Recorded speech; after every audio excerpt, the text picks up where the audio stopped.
Hey, what's up, everybody? This is Mark from Northwest Bourbon. I am your host for the Veterans Whiskey Club live stream. It is June of 2026 already. Is my audio good? Everybody hear me okay? Hope so. Looks like there's a whole lot of people already in chat. Greatly appreciate all you guys being for formation on time. If this is your first time here, I'll give you a real quick breakdown of the Veterans Whiskey Club live stream. You will see in the video description already, I have a link to the Veterans Whiskey Club Facebook page. It's like almost 25,000 veterans around the world in one spot. Now, they're under the umbrella of Warriors and Whiskey. You might have heard of Warriors and Whiskey.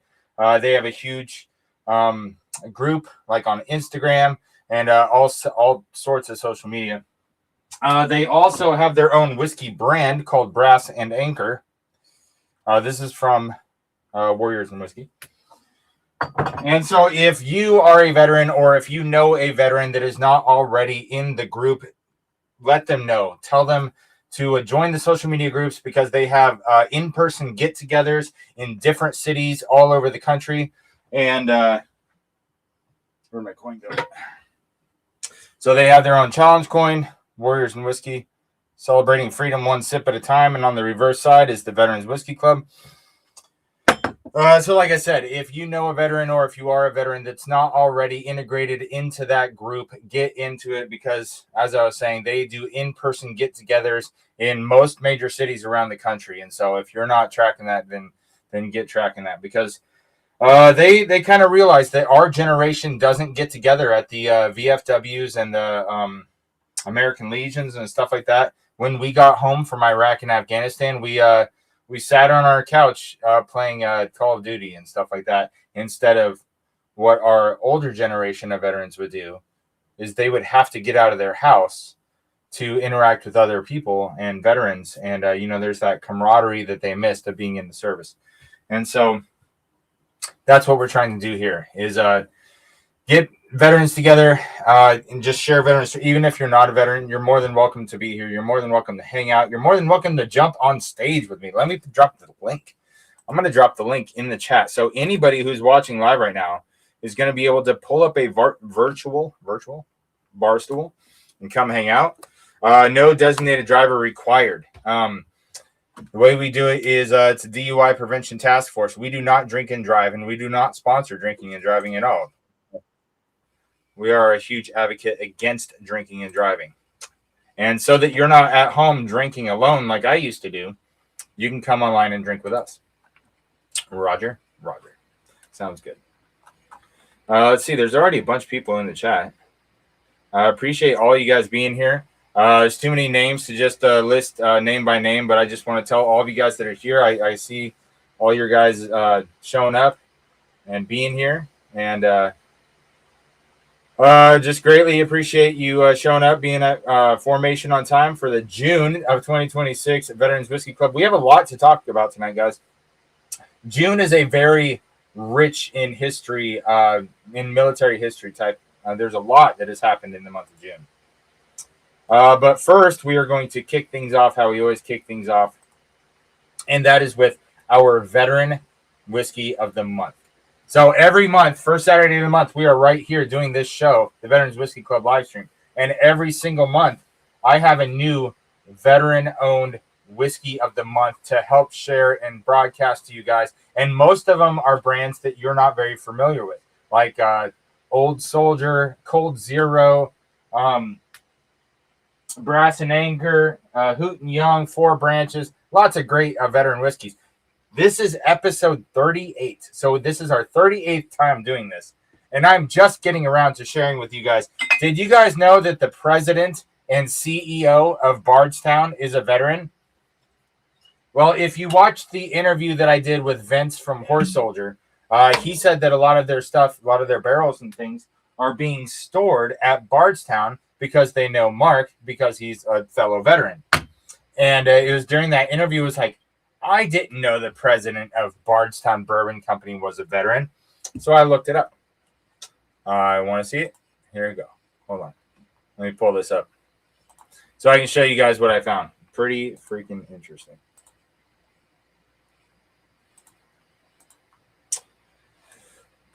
So here we go. Mark became the president of Bardstown Bourbon Company in September 2019. Prior to that, he started president of blah, blah, blah. Fortune 500 company. He's also an independent director. There you go. Mr. Irwin served 26 years in the United States Army, culminating his career as chief of staff, the United States Army Special Command, which oversees all special forces operations, U.S. Army, excess of $1.5 billion. He served with every level. Okay, he commanded every level of the United States' most elite special mission unit from captain to colonel, and deployed numerous times to Afghanistan, Iraq, and other countries throughout the Middle East and Africa. So as you guys can see here, the president and CEO of Bardstown Bourbon Company worked with special forces for over 26 years. That is badass. And one of the things that I thought was pretty cool is they don't show that up front. Like when you go to their website, it doesn't say veteran owned or anything like that. Like it makes me feel like he's really really just a humble guy that's not going to go around bragging about how he was, SF for 20 something years. I just thought it was really cool, and I wanted to share with you guys the Mark story. That'd be really cool if I could get him on the show. If anybody has a direct line to Mark, I'll have to ask Vince if he can twist Mark's arm to getting him on the show. That'd be a lot of fun.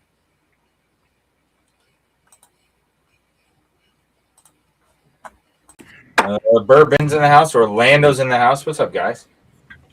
Cheers, Mark. So Bourbon's got some Bardstown Origin. Alongside their first weeded bourbon distillery pick with their new awful labels. Their new awful labels. Whiskey Wars to the Fallen joined. Oh, what's up, fellas?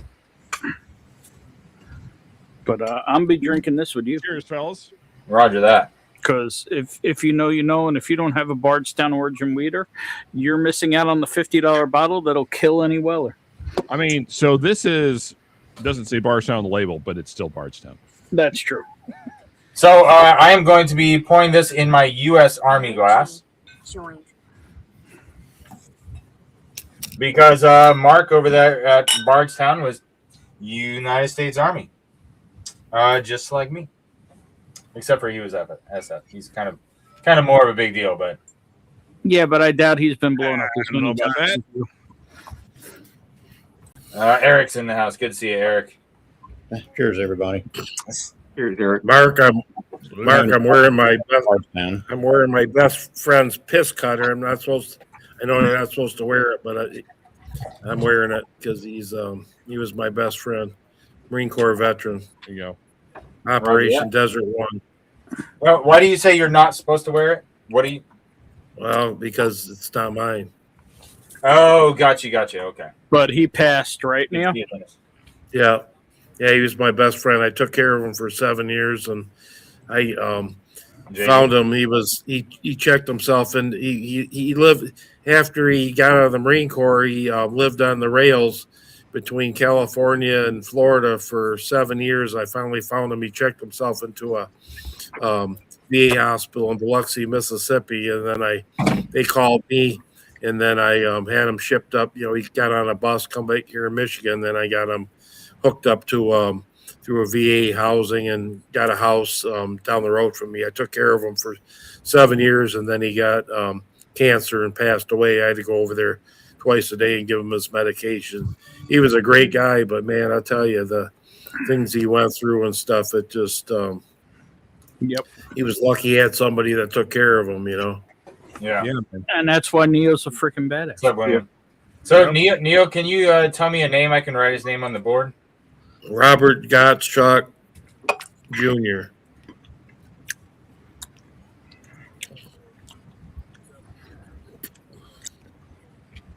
Are we doing names already, Mark? Well, no, he was. I wanted to put his name on the board before we forgot. Okay, gotcha. Okay. He was the best. He was the best guy. I'll tell you. He just, he had severe PTSD, and the neighbors. I had my name registered with our county and the sheriff's department. And when he heard garbage burning and stuff, because he was in a marine helicopter that crashed, and everybody burned up inside of it with him, except for him. And anytime he smelled somebody burning garbage, he'd call the sheriff's department and say he's smelling burning bodies, and I'd have to go over there and calm him down and stuff, And it's this hell that he went through. I mean, just living hell, Yeah. But poor guy, he just he put everything in for the country, and all that shit happened to him. But he was my friend, so I wasn't letting him down. It was good that you were there for him. Yeah, absolutely. Yeah, absolutely, Rhonda. Yeah. Yeah. Well, cheers to all you guys being here. Raise a glass of some Bardstown, and cheers. Cheers, everybody.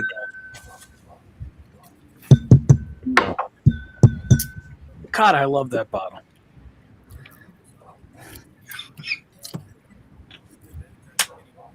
Anybody who doesn't know, in my opinion, that is the best weeder on the market. It is a well, except for single barrel Green River, I suppose. I mean, Parker's Heritage Heavy Char might have something to say about that, but but not wheat. Considering the fact that this is like $45, I'll take this bottle over the Heaven Hill Heavy Char wheat. I apologize. I might have had something to drink tonight. That's my Ben, was that the high wheat or the bottled and bond one? That's the bottle and bond, baby. The high wheat's right here. I keep them close. Yeah. I've got the high wheat back here, and I got the bottled and bond. It's floor whiskey right now. I haven't opened my new one yet. I like them both. I'm the weirdo who likes the bottle and bond better than the high wheat. Hey, I wish they would have done the picks with a 36% rye instead of the 21 or wheat instead of the 21%. Well, cheers. I see Bill Reynolds is in the house. Vietnam vet. Good seeing you here, buddy. Heraclitus is in the house. Good to see you, Joe. Joe is driving through Jackson, Tennessee. Roger that. What are we picking, buddy? Joe's been quiet lately. I haven't seen much. Hit the like. I have a bottle of one of their new selects coming through. It didn't make it in time to be the veteran-owned whiskey of the month this month, but I will have it for a future month. So if you're able to get a hold of it, grab a hold of it. Yep. Eric Kleis, thanks for dropping that link there, Eric. Probably handing them off for me to Bill, but I haven't heard about that. Also, hitting the like button is free. If any of you guys here watching live, hit the like. It's free. And make sure you're drinking water, okay?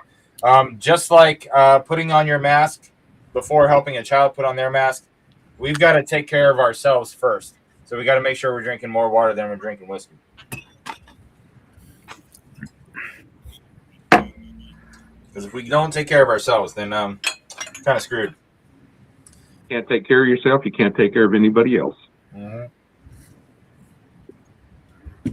So we already talked about the veteran-owned whiskey of the month is Bardstown's Bottled and Bond. Shared with you guys a little bit about Mark Irwin, who is the president and CEO of Bardstown Bourbon Company that worked with Special Forces for over 26 years. And that doesn't get talked enough about. I hear a lot of people on social media, see a lot of pictures about Bardstown. I have not once seen anybody else talk about the fact that the president of Bardstown is not just a veteran, but that he's a hard-charging, experienced type veteran. Mark, I'll say this: I didn't see anything. I'm surprised they didn't do anything 250th. I haven't seen anything. I haven't seen a 250th from Bardstown yet, and I agree. I'll be surprised if they don't, because I mean everybody's doing a 250th. Yeah. Special thing. The guy I was doing security with earlier today was telling me that he has a 250th anniversary monster can in his Jeep. Yeah. I will tell anybody, if you see the 250th anniversary Arizona iced tea brand stuff, don't buy it. It's gross. Yellowstone has one too, Mark. Oh, really? The bottle of bond, single barrel. Yep. I just Yeah. picked one up last week. The only Actually- conclusion I can come to on Will's assessment of the new labels is that Will's eyesight is getting very poor.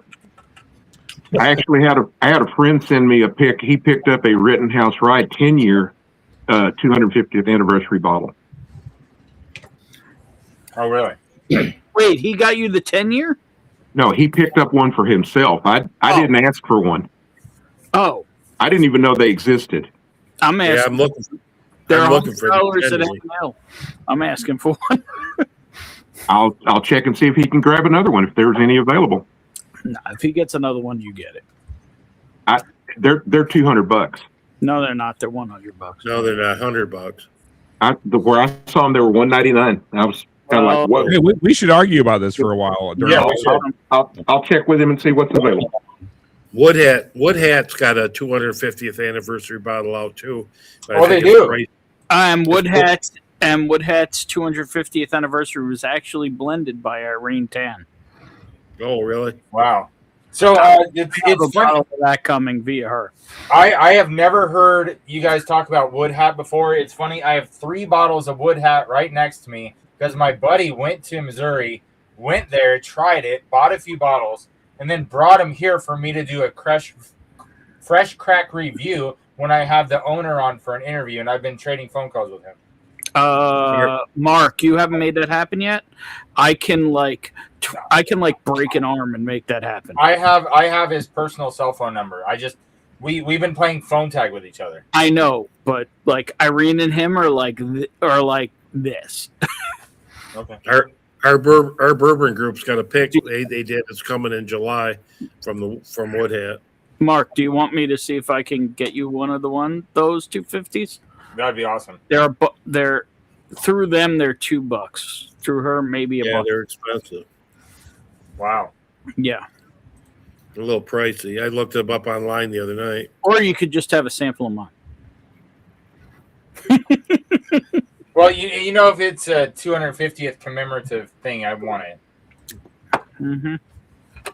I know. I want the bottle. Okay, so all of you guys that are watching the live, you guys see in the chat, I just dropped a poll. Don't forget to vote in the poll to see which branch represents the strongest this month. Every month, it's a competition of which branch is going to represent the strongest. So whatever branch of the military that you or your family served in, vote for that branch so that your branch will win.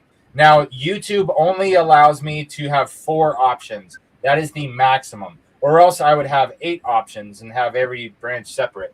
But since I can only do a maximum of 4 branches, I put Army and Coast Guard together. I put Navy Marines together. I put Air Force, Space Force together.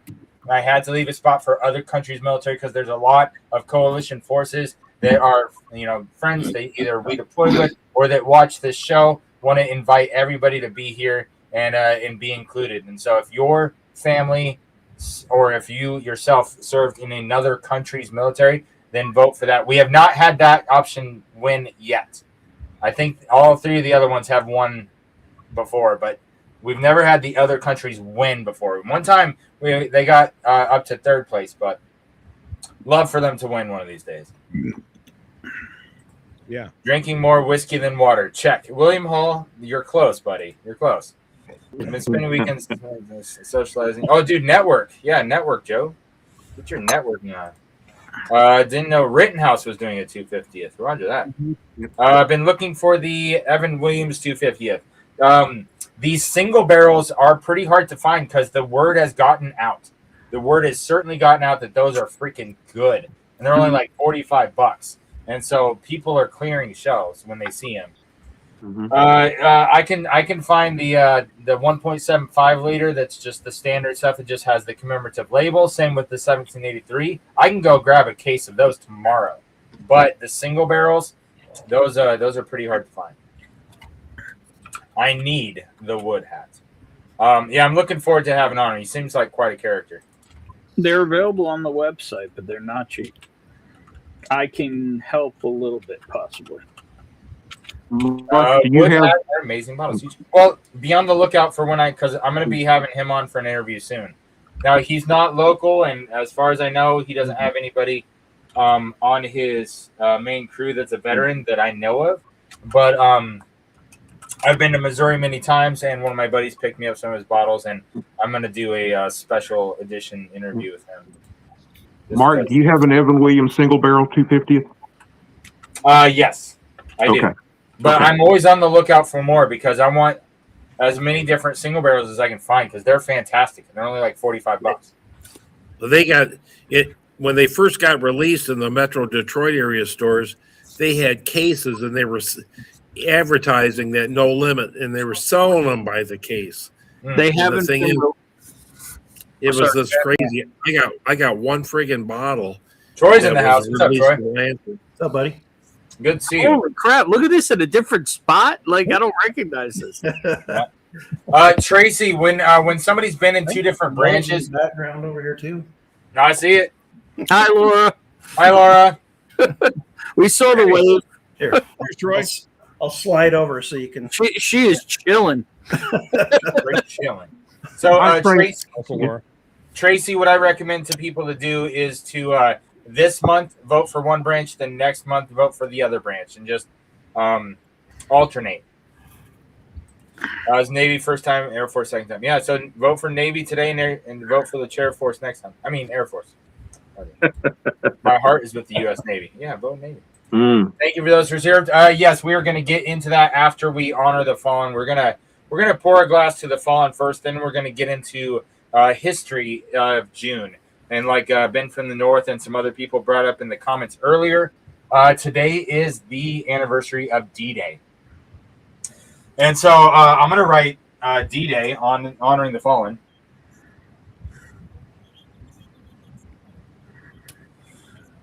And I had a few emails, got some good people already up on the board.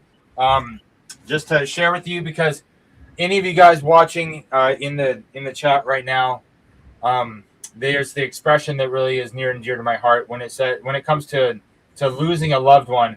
Everybody dies twice. They die the first time when their body dies, and they die the second time, the last time somebody mentions their name or tells a story about them. That's their final. So we gotta tell stories about the people that we love that are no longer with us, because I'm sure that's what you would want to have happen when you pass away. You want those that remember you to talk and share good stories about you and remember you with a smile on their face. You know what I mean? So Ernest's grandpa, George Stevenson, was in World War II. Richard Horning, my wife's grandpa, was a special forces demolitions expert, did 2 tours in Vietnam, and loved talking to that guy. He was a super good dude. He passed away on the 12th of June last year while I was in Washington, D.C. for the birthday parade. And so, unfortunately, I wasn't here for his memorial service because I was in Washington, D.C. But I will show you this right here. So this is my wife's grandpa. And like I said, he did 2 tours in Nam, Special Forces demolitions guy. And Yes. chatting with him, he's just a good dude. There he is. Yeah, man. But yeah, that's my wife's grandpa. He just passed away last year, and that sucks. But at least I got to spend a few years getting to know him and tell stories in his backyard. And his brain was starting to go, so he would tell me the same stories over and over and over again.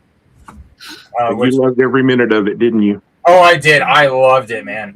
Because he had the short-term memory loss. It was like telling war stories with Dory from Finding Nemo. He would start telling me about this story about when he had this commander that he, took outside and boxed with and blah, blah, blah. And then, asked me about what I did. And he was telling me these special forces, demolitions, Vietnam, and tell me something. And then he'd get distracted and look at something like his wife would call him, do you want something to drink or, blah, blah, blah. And then he'd come back and be like, so what do you do? or in the Army. I was Special Forces, demolitions in Vietnam, blah, blah, and tell me the same stories again. But since he had done it multiple times, I would ask different follow-up questions. That way the whole story wouldn't be the same. I get like different things out of each in each story, even though they'd be pretty much the same stories. But my responses would be different so that I could get different parts of the story. Well, You could get additional details from him. Yeah, exactly. Yeah. Yes. It was fun. Just a good dude. Yes. But yeah, so he passed away June 10th last year. Fishing Doc, you guys know Mark, Fishing Doc. His brother-in-law passed away June 21st. His name is Jeremy Graves. Orlando, we've raised a glass to your uncle. But this, say again. Donato. Thank you. Yeah. And but you also shared your girlfriend's mother and father. They were both in the service. Will you tell us about that? My girlfriend's name is Christy. Her dad, he served during the Vietnam era, and he served in the Army and then got out and went back into the Marines. And her mother served in the Army, and she was actually a helicopter mechanic.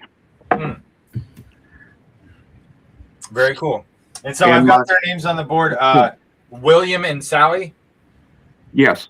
I also found out that I concurred with my aunt and my cousin. My uncle actually enlisted in 52.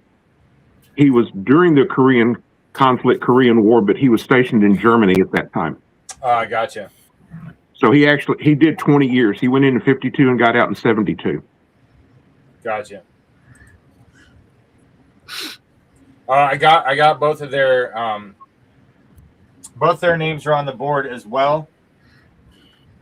So I wanted to open the floor if anybody else had anybody to talk. Thank you for sharing Orlando again, as always. But if anybody else in the chat or anybody else on the panel has anybody that they want me to put their name on the board so we can raise a glass to them when we raise a glass to the fallen, please feel free to share their name or stories. Go ahead, Neo. My dad, Thomas C. Anderson Sr., Korean War combat veteran. Thomas Anderson. And I wrote that underneath Robert. Was it Gottschalk? Also is my uncle, his brother, Bud Anderson. He was also a Korean War combat veteran. How do you spell bot? Bud. Just Bud. B-U-D. Bud. B-U-D. Okay. Gotcha. And then my other uncle, Joe Abijay, who was a Army combat veteran in Korea. What was the last one? Joe Abijay, A-B-A-J-Y. He's also a combat veteran in Korea. Joe Abijay. So all three of them were in Korea. Yep. That's crazy. And all this month? That's cool. Thank you for sharing, Neo. Greatly. And we all made it home too. Yeah. Time for water, indeed.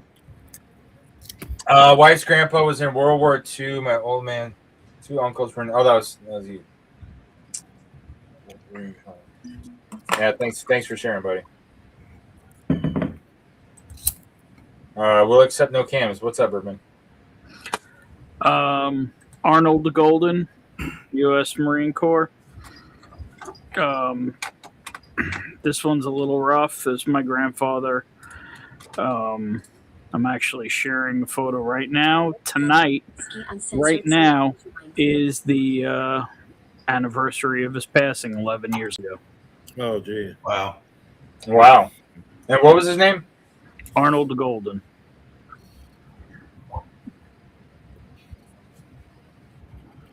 Cheers, Ben. Yeah. Yeah, like I said, this one's I got a little choked up pulling up the photos. I mean, that's him. Yeah.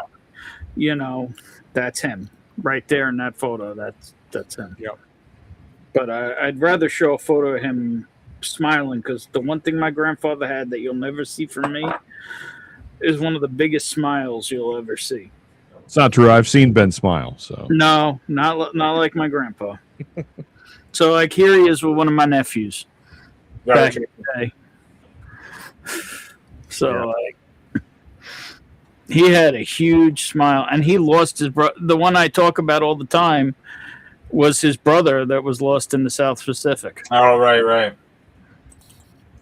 And he was always smiling. I don't know how to do it, but he always did. We feel your pain, brother. Yeah. And by the way, where I stream from, I bought this from the family. This was his home. This was his last home. He died in this home. Oh, I didn't know that. Yeah.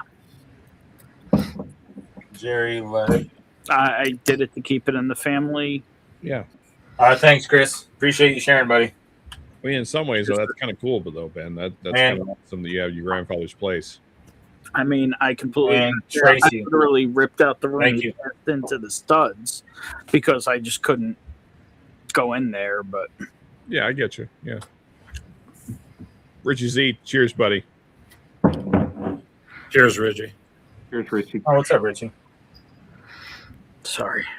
No, you're good, buddy. That's what we're here for. You're in like-minded company, Ben. Thanks, Cindy. Appreciate you being here. May memory be for a blessing. Did you pour up the D-Day bottle, Mark? Did I pour the D-Day bottle? I'll pour some of that when we watch the D-Day video. I've got to pour a shot out of my bottle for the Fallen first. Gotcha. Right. Okay. Mark, so Mark, are you doing the horse soldier? Yeah. did we get everybody else in? Or are we done with everybody get their names in? Well, I don't know if there might be more in chat. I got Tracy and Chris. Did you have any fallen front? Looks like you got. Looks like Big Lee's Chris has got one in there. Chris has got a second one, Mark. I heard you both times. All right, Avery Holton. Sorry, like I said, when I realized this was tonight, it hit me a little. You're good. I got you, Chris. Thanks for sharing, buddy. And for anybody who doesn't know, our tradition is to bury within 24 hours. And the Marines got an honor guard there within 24 hours. Wow. That's crazy. Full colors. My mother has the flag, the whole nine. Nice. I want to give another minute to anybody else who might want to share something. What's up, Ernest? One more. Go ahead. And I know that based on the way the night's going, that people may think this is a joke, but I mean it very seriously. Marvin Heemeyer, Air Force retired, passed on June 4th. No, I don't mean it as a joke, Ben. I know you don't, but I love you, Sean. No, but I mean he deserves to go on the board just as much as anybody else. That is true. June 4th, 2004, he passed. Mark, I got one. Do you know who that is? My old neighbor that I grew up with, he was a World War II Philippine veteran, Purple Heart, Anthony Knobloch. Anthony. Knobloch.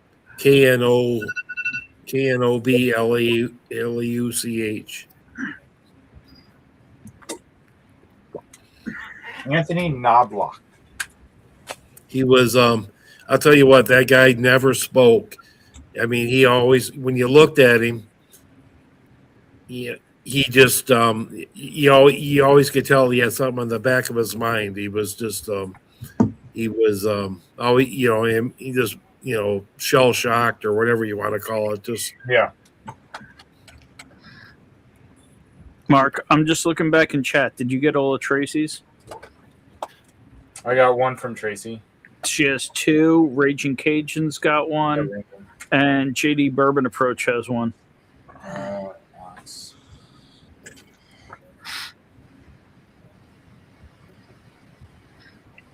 You're going to need a bigger board. I was thinking the exact same thing. Thanks for sharing, Raging Cajun. Yeah. And then My best friend who passed away from self-inflicted naughty guys. Yeah, Dave, for me, yeah, JD. I've got way too many friends that went out that way. I hear you. I'll put money bags on the board. Yeah, I mean, cheers all those that are sharing. I know this is rough stuff, so yeah, cheers to you folks.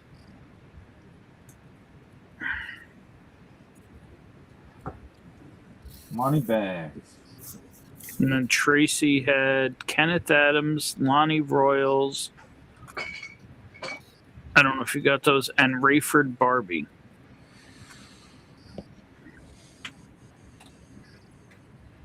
I got Rayford Barbie. Kenneth Adams. Kenneth A. Adams, Navy, and Lonnie D. Royals.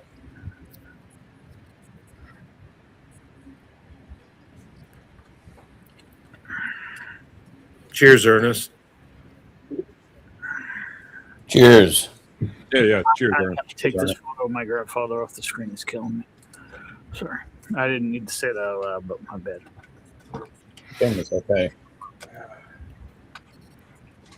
You know, Mark, the thing is, I'm old enough to remember most of my friends' dads were all World War II veterans and stuff, and some of them were affected, some weren't. Some told, you know, they told the stories and stuff to us kids, you know, and it never bothered them. You know, matter of fact, one guy I worked with, he was a farmer that I worked on his farm.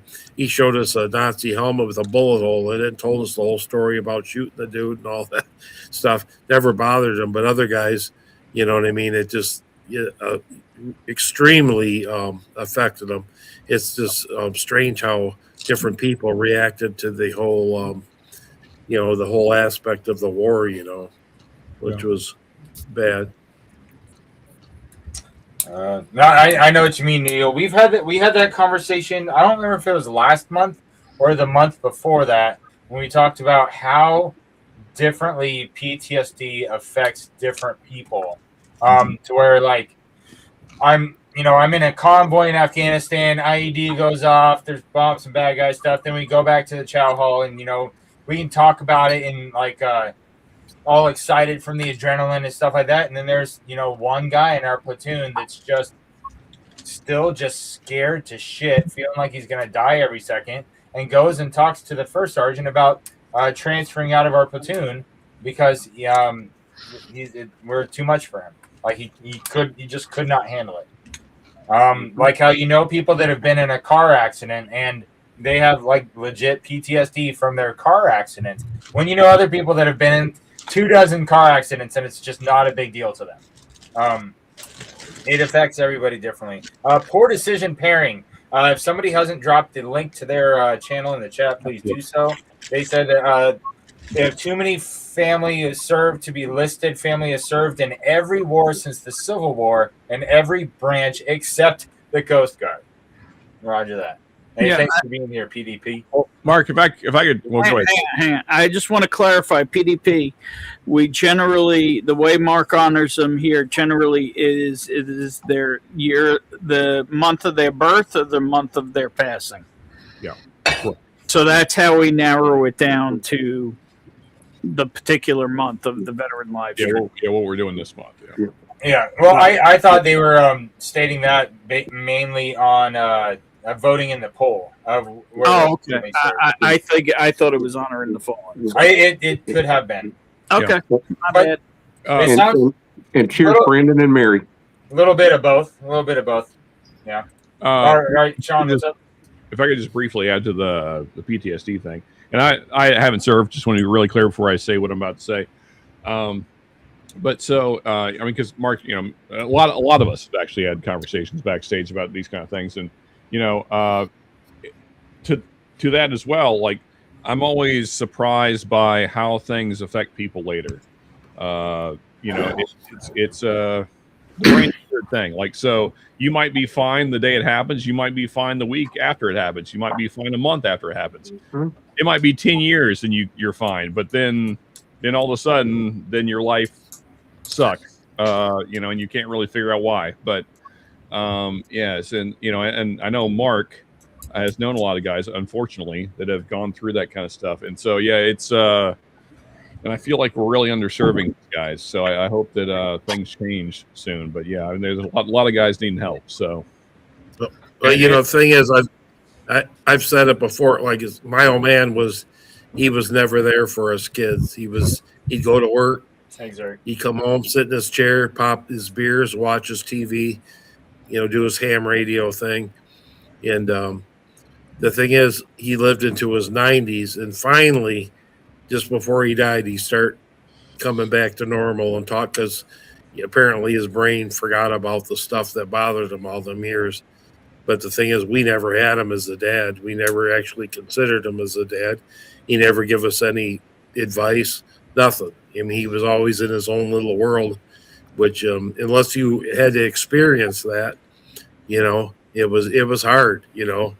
yeah, It was just something you had to deal with, you know. Yeah. Yep, absolutely. But yeah, people definitely handle it differently. We've talked about how when the Vietnam veterans and the Korean War veterans came home, they didn't talk about it because of how they were treated. But the World War I and World War II veterans, they were celebrated, and a lot of them didn't talk about it at all to their kids and Yep. stuff. Mm-hmm. And so it's not just because of how they were getting treated by society with the Korean War and Vietnam War veterans. A lot of it has to do with how you process trauma and how you deal with it internally, whether you do like what you were just talking about, Neil, with compartmentalization, where you just take that chunk and put it over here and close the door, you know, close the box, close the door, turn the lights off. Hey, I'm never visiting that again. And carry on like it never freaking happened. Or some people just freaking dwell in it and they marinate in it on a daily basis, and it just destroys their lives and runs their life. Tracy said that her family served in every war since the Revolutionary War. They came over on the Mayflower, yeah. My dad was Rayford Barbie. He did not discuss his experiences. When he had a motorcycle accident, the anesthesia made him act out of his trauma. Wow. That's crazy. That must have been a wild to experience. God bless you, Neil. All right. Does anybody have anything else they want to share before we raise a glass to the fallen? No? Good. All right. I just want to thank all you guys for sharing. I do think this is the most full the To the Fallen board has ever been. I mean, it's overflowing, and I just appreciate you guys and your sharing and us being together to be here for each other. And lest we forget those that have gone before us who are no longer with us, may they rest in peace. So Valhalla, cheers. cheers. Dude.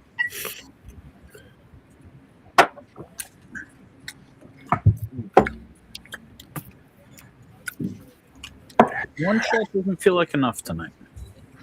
No. So I'm doing. Second that, Ben. Let's get it, boys. Well, Thank you guys for joining. somebody else got to do it, but I'm doing it. Go ahead. So those of you that don't know, we were talking a bit about mental health and processing trauma, and a lot of service members have chosen to just end it because they don't want to deal with it anymore, and they take their own lives. And on average, 22 service members every single day kill themselves. The only thing that kills veterans more than themselves is substance abuse, which is basically like killing yourself. So to kind of highlight the issue and remember that we have to still keep training those of us that are still breathing, we did 22 push-ups a day in honor of the 22 and recognition of the mental health crisis. So if you are willing and able, let's knock out 22 push-ups. Let's go. And my fat ass does them, so you have no excuse. 3, 4, 5, 6, 7, 8, 9, 10, 11, 12, 13, 14, 15, 16, 17, 18, 19, 20, 21, 22.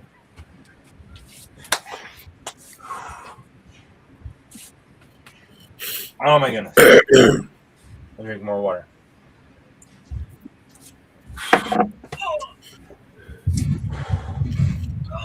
Lock it down, rub some dirt on it, and move out. Yep, roger that, Wyatt. Good to see you, buddy. That's how we were taught. Others can't just do that. Bottom line is, if your veteran takes time to talk to you, please listen. Yes. Ben, don't die. I'm fat. Just like one of the first things I said when we started the stream tonight, if you guys know any military veterans that are sitting home alone, drinking by themselves, just playing Call of Duty and not having anybody else to talk to or drink with, let them know this is a place that soldiers can come. But not just here. Look in the video description. You can see the Instagram and the Facebook groups for the Veterans Whiskey Club and Warriors and Whiskey.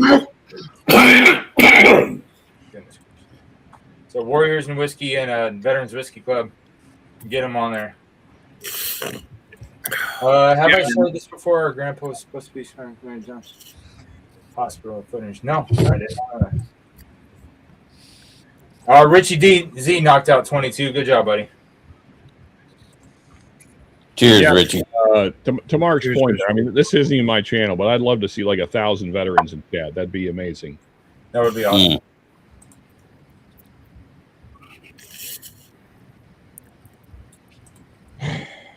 Let's see. Oh, I was going to talk about. So now we're moving on to the month of June. Military history in June. Oh wait, first let's check the poll. How's the poll going? Let's do a refresh here. All right, so if you haven't voted in the poll yet, vote in the poll. Let's take a look at it.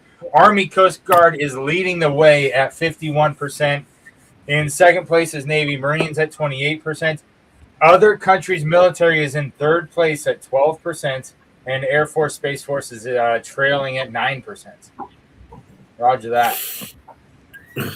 Many people forget about the Canadians and the excuse me, Australians that fought in World War II too, also, and the British. We have talked about both of those. The Australians we were talking about last month, and the Canadians, especially with the Devils. What's it name? Devils Brigade in World War II. The Devils Brigade was crazy. They were so confused in Europe when they came in riding mooses.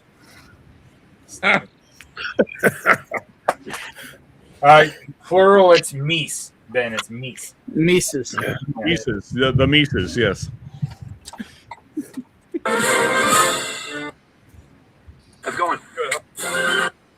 Oh my goodness. Has anybody ever actually seen a moose to see how tall they are? A moose They're are unbelievable. I've not We seen them. we used to go to Northern Ontario bear hunting in the spring, What the hell's and happening? those things are just gigantic. They're huge. Yeah, my bladder had things to say about those 22 push-ups. And yet, Sean, I the push-ups are easy. I can push up 300 pounds, no problem. It's the getting up off the floor that might kill me. Yep. Pro tip, folks: don't drink for 4 hours and then try and do 22 push-ups. I don't know if that's a pro tip. That seems like common sense. That's a fair point, Troy. Just 4 hours? yeah. Well, today. Oh. It's already drinking water time again. Thank you, Eric. I recognize his water timer. I'm gonna put more water in the glass. Water time. All right, so like we said, the month of June is a big month for military history. Mm-hmm. It says a massive turning point in the Revolutionary War. Battle of Midway begins, World War II in the Pacific. June 5th, 1775, the United States Army is born. So as you guys know, last year we celebrated the 250th anniversary of the United States Army. This year, we're celebrating the 250th anniversary of America being an independent country. So we'll be looking forward to celebrating that next month. But this month is once again the Army's birthday. And one of the coolest things I've ever gotten to do is march in the parade last year in DC. Let's see. The big one is June 6th, which is today, is the anniversary of D-Day. What we did last year for the anniversary of D-Day is I showed a video that was like a map that showed you which units landed where. And so that's a video that I showed last year for the anniversary of D-Day. This year I found a different video to share because I don't want to share the same video with you guys every day or every month of the following year or whatever. You know what I mean? To make a short story long, I found a different video than what I shared last year. So last year we did a map of where everybody went. This year I found a video of actual footage. So pour some more whiskey in your glass and raise a glass to all those that lost their lives on D-Day. It was at least 2,500 people died on one day. More. Mark, so I looked it up. I was going to cover it on my stream, but I knew that you were going to cover this thoroughly. So I looked up the numbers. So at least 4,400 accounted for during the D-Day events, confirmed. But it, by all accounts, it's well over 10,000. Across the board from all the different countries. 10,000 people. A massive amount of blood. And that's just our side. That's not the German side. Well, the thing is, all that happened in the military in the month of June. I think that Juneteenth thing is a slap in the face to the military. Sorry. We're not talking about that right now. Hold on. Yeah. I mean, it happened there in June. You can't really change it. Also, I just want to point out, a lot of us probably have this bottle, Mark. This is legitimately the 250th Army anniversary bottle. So it feels appropriate given the month. Just poured it. Yeah. It's hard because as I told Troy, when we watch this video, I'm going to be having some of Horse Soldier's D-Day anniversary. Oh, okay. Well, there you go. Yeah. Because they jumped with these bottles in Normandy last year. And so, because that's not baller at all. Well, that's way cooler than the thing I just showed off. Yeah, that's not baller at all. So I'm gonna pour a glass of the D-Day anniversary to watch a video of D-Day. Because, like I said, last year I showed the map from above of where everybody went. This video is supposed to be from a different perspective. Okay.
men.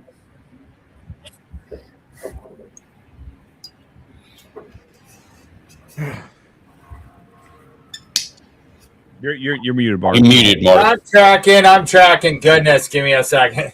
I thought it was a good little compilation of old footage that they had put together.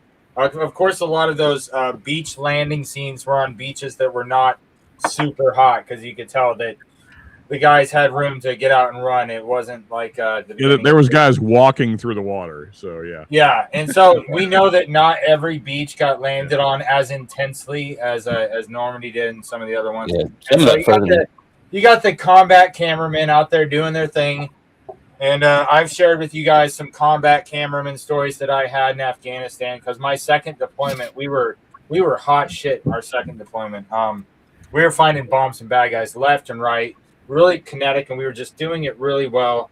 We had like a 80-something% safe find rate. You know how many IDs you find, versus how many find you.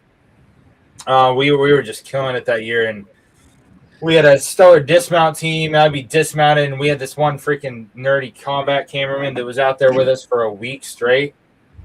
And we're interrogating an IED with the buffalo, like it's digging it up in the road, and he's like, we're skirting the side of the road looking for triggermen, right? And like if it's a command wire or whatever, we're sweeping for the triggermen or sweeping for the ambush. And he starts walking out towards the road to get closer pictures of the IED getting dug up. And I'm like, dude, get back here. And he's like, no, I got to get this shot. And I was like, no, you're going to get shot. Get the fuck back here. Because, I mean, that thing could really just explode at any second. Yeah.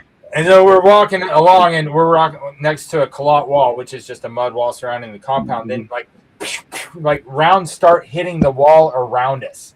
And I'm telling you, after that incident, he listened to every fucking thing I said. Mark, I have a question. I have an answer. You use the term buffalo. Would you? I'm not familiar with that term. Would you explain that, please? Yes, it is. It's a vehicle in the MRAP category, the mind-resistant ambush protectant vehicles. That's a up-armored vehicle with a V-shaped hole under it. It's a large vehicle, and it has an interrogation arm. And if you think of a boom like on a crane, like the boom operators, to where it has extend in, extend out, shoulder up, shoulder down, left, right, elbow down, elbow out. So it's kind of like an excavator, just in military application. Yeah, kind of. So there's a mechanical arm on the side of the truck that you take the boom operator like a crane. Okay, so and move it out so I can scoop up an IED from inside the truck and move it off to the side. I'll show you a picture of one. Okay, thank you. I appreciate that. Yeah. So my first deployment, we didn't have any of those. We were in the mountains, and we were just in Humvees. But my second deployment, we had them. In my third deployment, I was the one operating the Buffalo, so I was the one controlling the arm and digging the IEDs up. My third deployment, which that was a blasty blast, literally. No so pun intended. that's what the Buffalo looks like. Okay, thank you. So it's got it's got this big interrogation arm here that you extend it out and scoop up whatever IEDs are on the ground. Or you see right here, he's got a landmine, an anti-tank landmine here. And you can see it's pretty tall. It's big. It can take a blast. I've been blown up in one before, and we lost a tire. It was fine. Yeah. It still rocks your freaking world. It's like you got hit by a train, but you're still fine. The one that I was just talking about, that got hit and lost the front tire. We got hit with an RPG right on the side of it before, but we had an RPG cage around it. Which, see if we can find one of the RPG. See right here, this is an RPG cage. Oh yeah. Uh-huh. And so the way that an RPG works is it's a heat round, high explosive anti-tank that has a brass cone in it. That when it explodes, the explosion is behind the cone. So it shapes that cone into like a bullet to cut right through your vehicle. But the cage makes it so it blows up on the outside of the vehicle and just splatters against on the outside. So the heat cone doesn't shape and go through your truck, which is great. And so I like the RPG cage. That was a great idea. But yeah, so that's a Buffalo. Hey, Mark, follow-up question, because you said that on your second deployment, you had an 80-20 ratio. What is typical? For every unit, they all experiences were different. Yeah. My third deployment, we were more 50-50. When it comes to us finding the IED or the IED finding us, we were more 50-50. Sometimes we'd find it, sometimes they'd find us. Gotcha. Okay. But yeah, my second deployment, we just had a killer freaking team. And the environment we were in, the bad guys were more willing to shoot it out with us and make a war day out of it. My third deployment, I was in the South. And so their technique, their procedures, the way that they made IEDs, the way they emplaced them in the road, the type of materials they used, and they didn't want to get in a gunfight with you as much. They did steal a recoilless rifle from the army, the Afghan army, and a recoilless rifle will go right through one of these army trucks, just right through it, because it's made to penetrate tanks. And so they got them, and when the Soviets were there to combat the Soviets' tanks, is they got those recoilless rifles. Sure. Well, then they started using them on us, and dude, that is scary. Luckily, I never got hit with a recoilless rifle. That wouldn't be fun. Yeah, man, that's a lot of suck. Yeah. Let's see. See, this is why you joined the U.S. Navy, not the U.S. Army. Yeah. Or the Marines. Yeah. Oh, that's right. I told my kids to join the Air Force. See, this is why. Yeah, for sure. Yeah, I 100% told my kids to join the Air Force. Okay, where did my history day go? June veterans, military history in June. Okay, where were we? PTSD Awareness Day. We've talked about PTSD a little bit. The Continental Army was officially established under George Washington, so there's the kind of the second birthday. Because the 5th U.S. Army was born, the 14th Continental Army, you could say that's different. The rigid airship USS McCone, Naval's final scouting air, PTS Airborne. Okay, so in Operation Red Wings. Operation Red Wings was definitely a big deal there. Oh, we had lost Troy. There, he's back. Okay. No, you're good, buddy. Yeah, I froze. Hey, it's all good, bro. Mark, I feel like if someone's going to get behind this, I kind of said a thing earlier, but I'm no veteran, so as my tag after my name says, to the fallen. There's another thing going on this month, which I don't really care about, and I don't think that Memorial Day is enough. So I'm just claiming June as Memorial Month. So I feel like if other people want to join in that, let's just claim it. We're Whiskey Tube. I think we can claim it. That's the honest. Yeah, Sean. Military History Month, Military Remembrance Month, however you want to say it. Operation Red Wing was a giant one. Yes, I agree. And I found a really unique story about Operation Red Wings, which, as you guys just saw, Operation Red Wings was June 28th, 2005. Of all things, they have been named that. What has Ben eating? All right. Also the duck hunt shirt. June 28, 2005. Guys, that's definitely a day I will never forget. Obviously, for some of you out there, you may know that date. That is the anniversary of the Operation Red Wings incident, or as some of you may know it, it is the Lone Survivor incident. Some of you may have seen the movie or read the book Lone Survivor by teammate Marcus Luttrell. But that was my troop. Eric Christensen was my troop commander. Several of the individuals that we lost, 5 of the individuals that we lost from Echo Platoon were teammates of mine. I actually was originally in Echo Platoon, and later I moved into Foxtrot. But guys, I'll never forget that day. We were in Germany at the time. Foxtrot platoon, Echo platoon was in Afghanistan, and Marcus Luttrell, Mike Murphy, Danny Dietz, and Matt Axelson were part of 2 different reconnaissance teams that had come together to augment our troop in Afghanistan.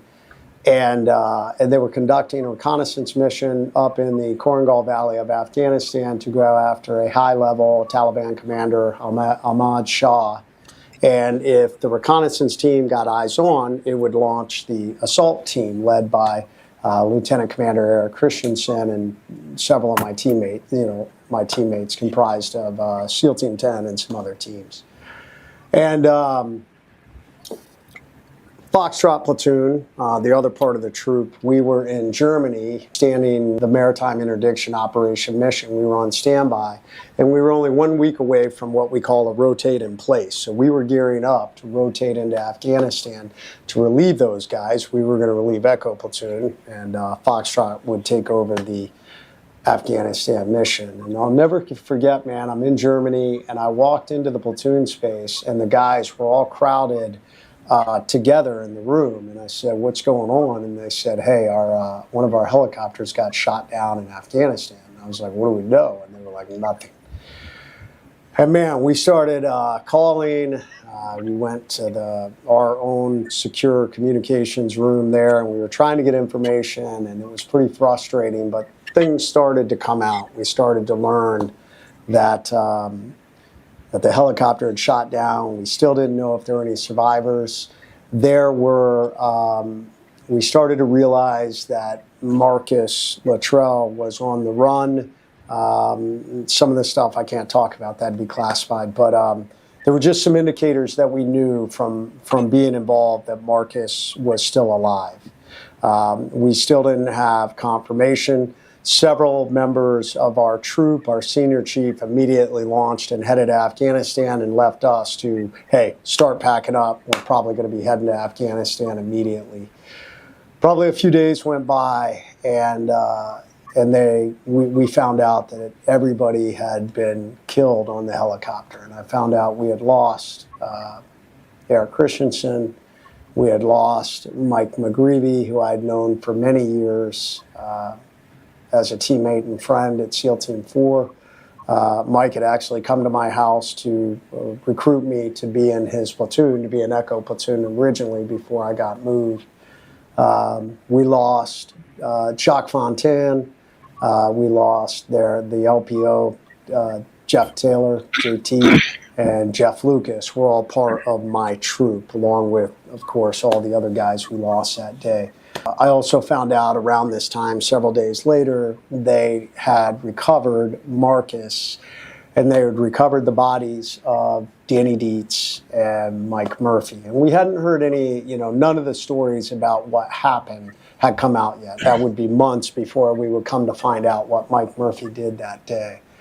But we found out that Marcus was being flown to Landstuhl, Marcus and Mike Murphy and Danny Dietz, and several of us said, let's go to Landstuhl, let's go meet. We also knew that some of our teammates that were on the other helicopter, because there were 2 helicopters that came in as the quick reaction force. One of the helicopters was shot down. The other helicopter watched it.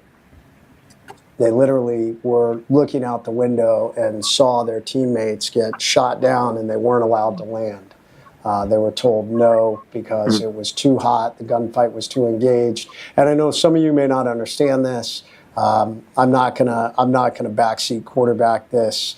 Military commanders have to make decisions to protect assets and protect people. And in that moment, the commander said, "You will not land. Get out of that battle zone." And that's hard. It was hard for those guys too, and they had to fly away. So several of the guys that were on that helicopter that witnessed it had flown home with Marcus and Danny Dietz and Mike Murphy. And we got to Landstuhl, and we got to connect with one of those guys. So we got some of the cursory information of what had happened.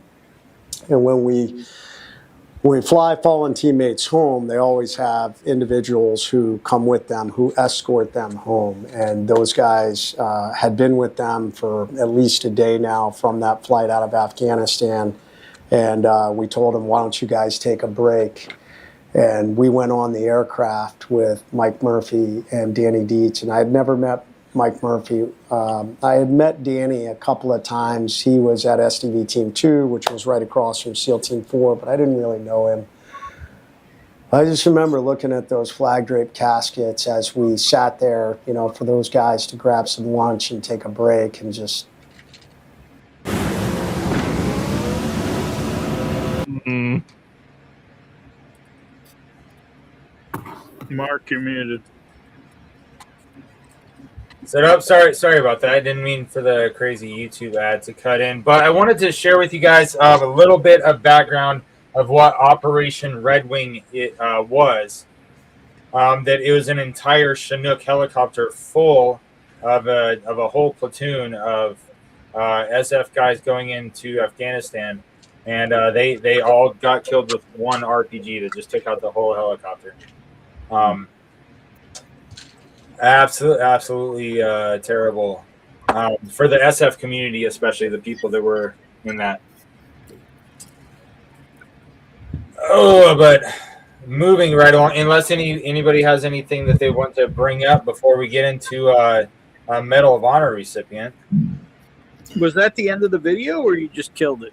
No, I killed it when the YouTube decided to run an ad.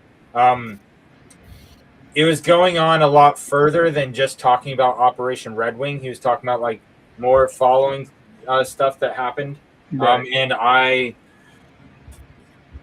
thought he was just going to be talking about Operation Red Wing, and so I was letting it go because I was just interested in the story. But Then YouTube. So yeah, and so I was like, you know what? If anybody else is interested in watching the following part of that video, they're more than welcome to look up Operation Red Wings and watch the rest of that video, because you can find his thing on that pretty quickly. yeah. But anything else that any of you guys want to share, or anybody in the chat?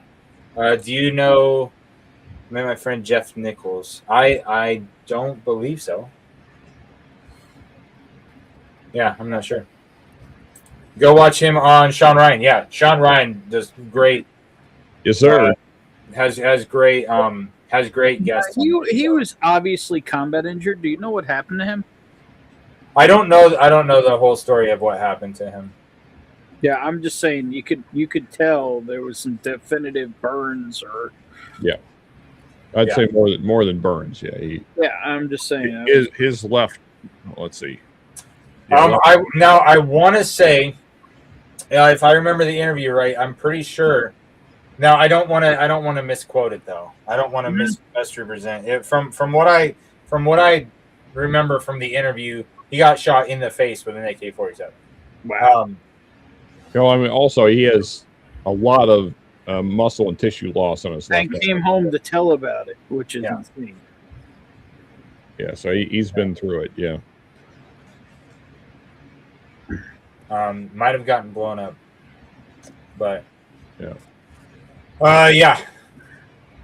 So D-Day. So the first Medal of Honor recipient that I had to share with you guys was, of course, from D-Day, and was excited to find.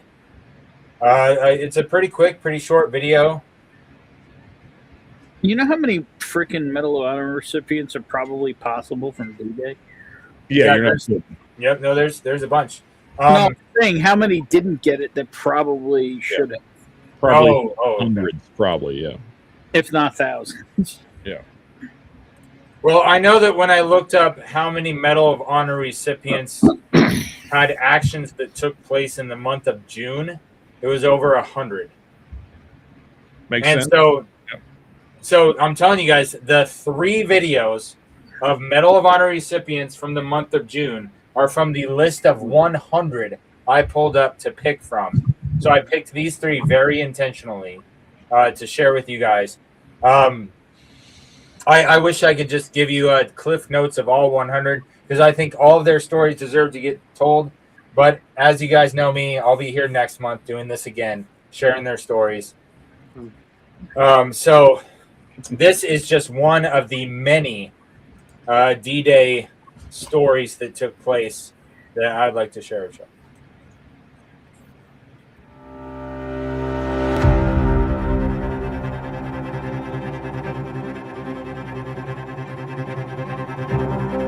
Welcome to our channel. Today we honor the incredible bravery of Private Carlton W. Barrett, a true hero of World War II who received the Medal of Honor for his extraordinary actions on D-Day. The invasion at Omaha Beach was one of the most intense and heavily defended. As Private Barrett landed in the vicinity of St. Laurent-sur-Mer, he faced a storm of enemy fire. They in neck-deep water, Barrett courageously waded ashore. But he didn't stop there. Disregarding his own safety, he repeatedly returned to the surf to rescue his floundering fellow soldiers, saving many from drowning. Under a relentless barrage of small arms and mortar fire, Barrett's determination was unwavering. He carried wounded soldiers to an evacuation boat offshore, risking his life each time. In addition to his assigned mission as a guide, Barrett became a beacon of hope. He carried vital dispatches along the fire-swept beach, assisted the wounded, and calmed the shocked. In the chaos, Barrett emerged as a leader, inspiring those around him.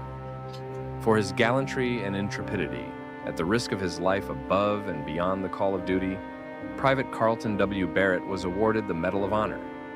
His coolness, dauntless courage, and selfless actions had an immeasurable impact on his fellow soldiers.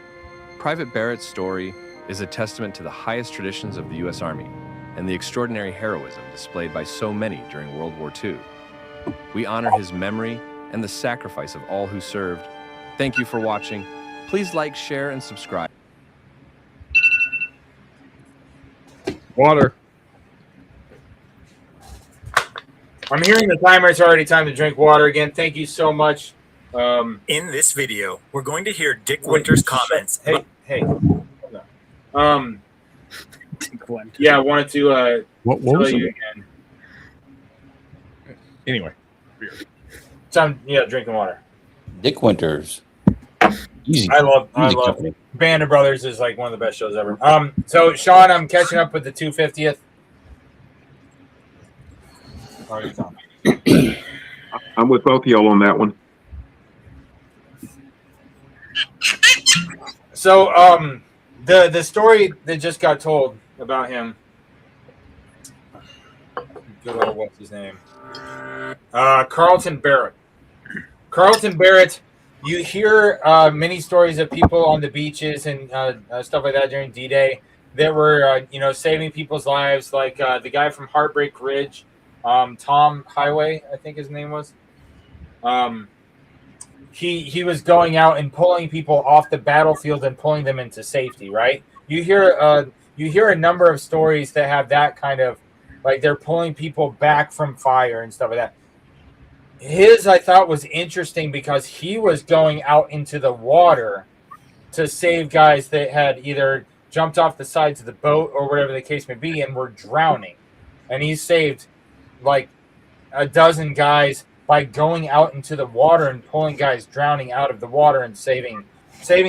I had not heard any other story from World War II of the beach landings and stuff of a guy like Carlton Barrett there who was going back into the water to save people that were drowning.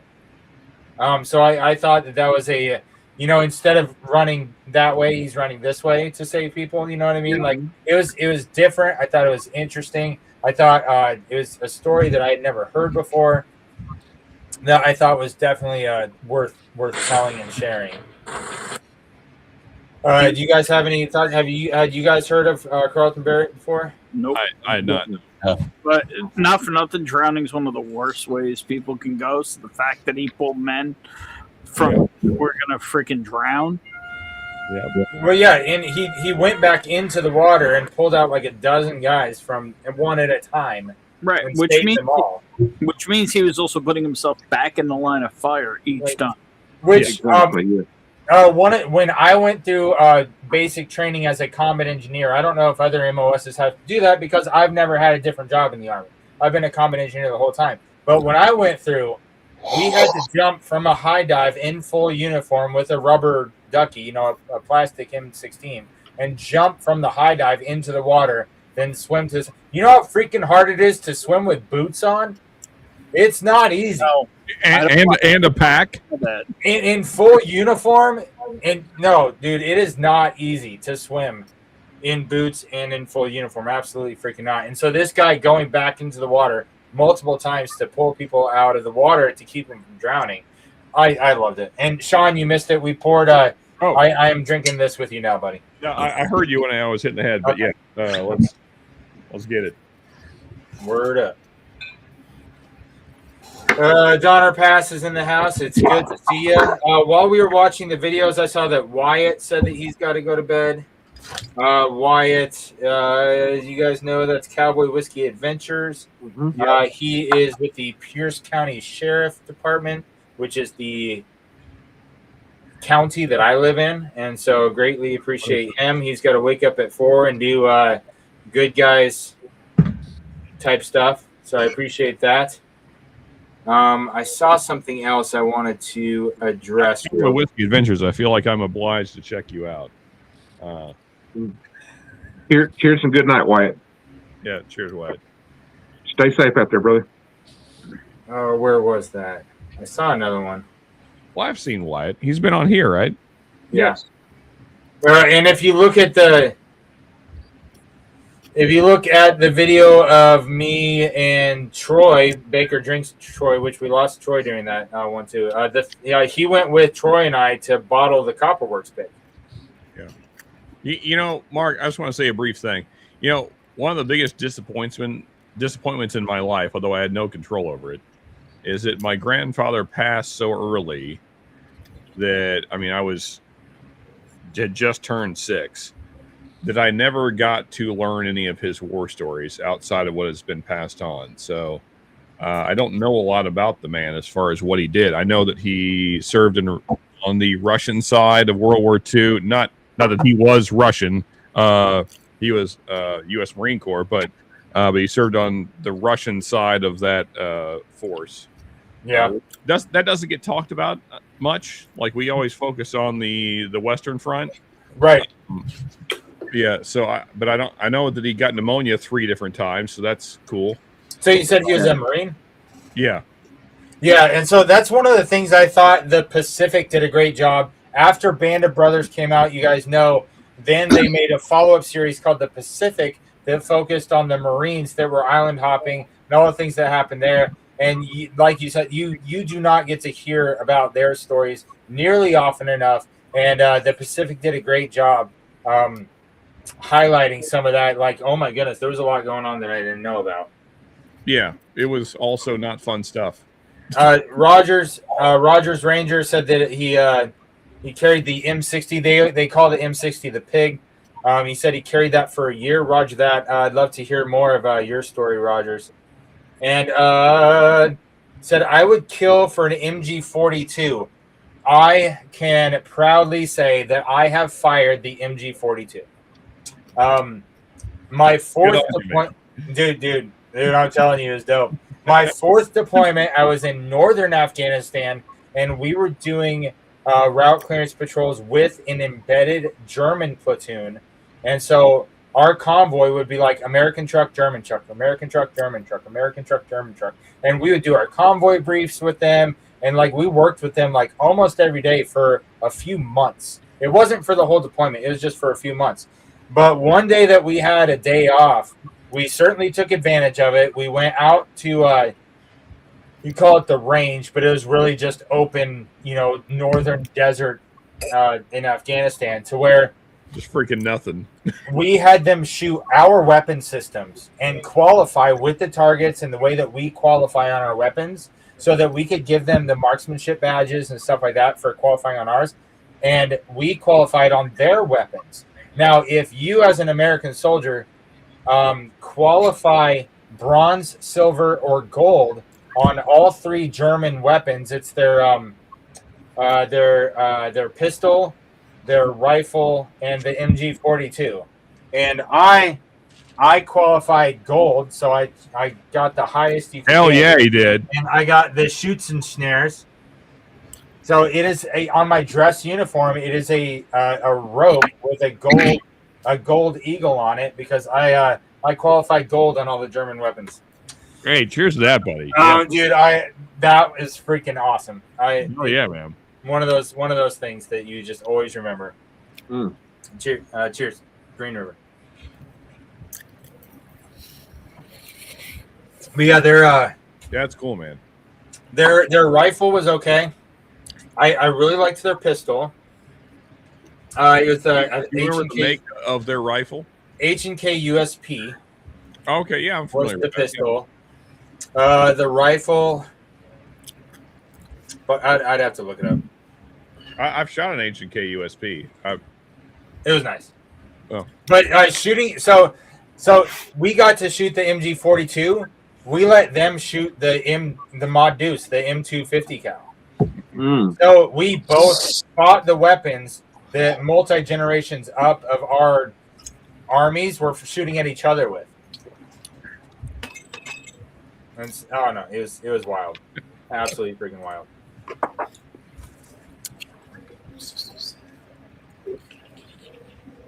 Let's see. Jeff has a TED Talk. His story is crazy. Yeah, Donner's in the house. Good to see ya. Only 2 times rack a com, not even a third rack way. He deserved way more. Yeah, this is just a service announcement that no one needs. Walmart has Thin Mint Girl Scout cookies. I just want to point that out for anyone that didn't know. Really? And they're dirt cheap, and they're fantastic. I'm almost certain they're the same cookies. Yeah. Germany came to our unit. They don't understand full auto. Thanks for sharing your stories, everyone. Hey, Brian, good to see you. Uncle Larry, thanks for being here. Uncle Larry, a.k.a. Brian, is the newest member of Northwest Bourbon Patreon. You can join the Patreon for free and get some behind-the-scenes stuff. Sometimes I share pictures of things that I don't share on any other platform. I'll always post links on there and ask questions like today on the Patreon. I brought up the CEO of Bardstown being a service member before the live stream, which I didn't share on any other social media. So if you want to join that for free, you can join it for free. If you want to join one of the tiers, you can help support the channel.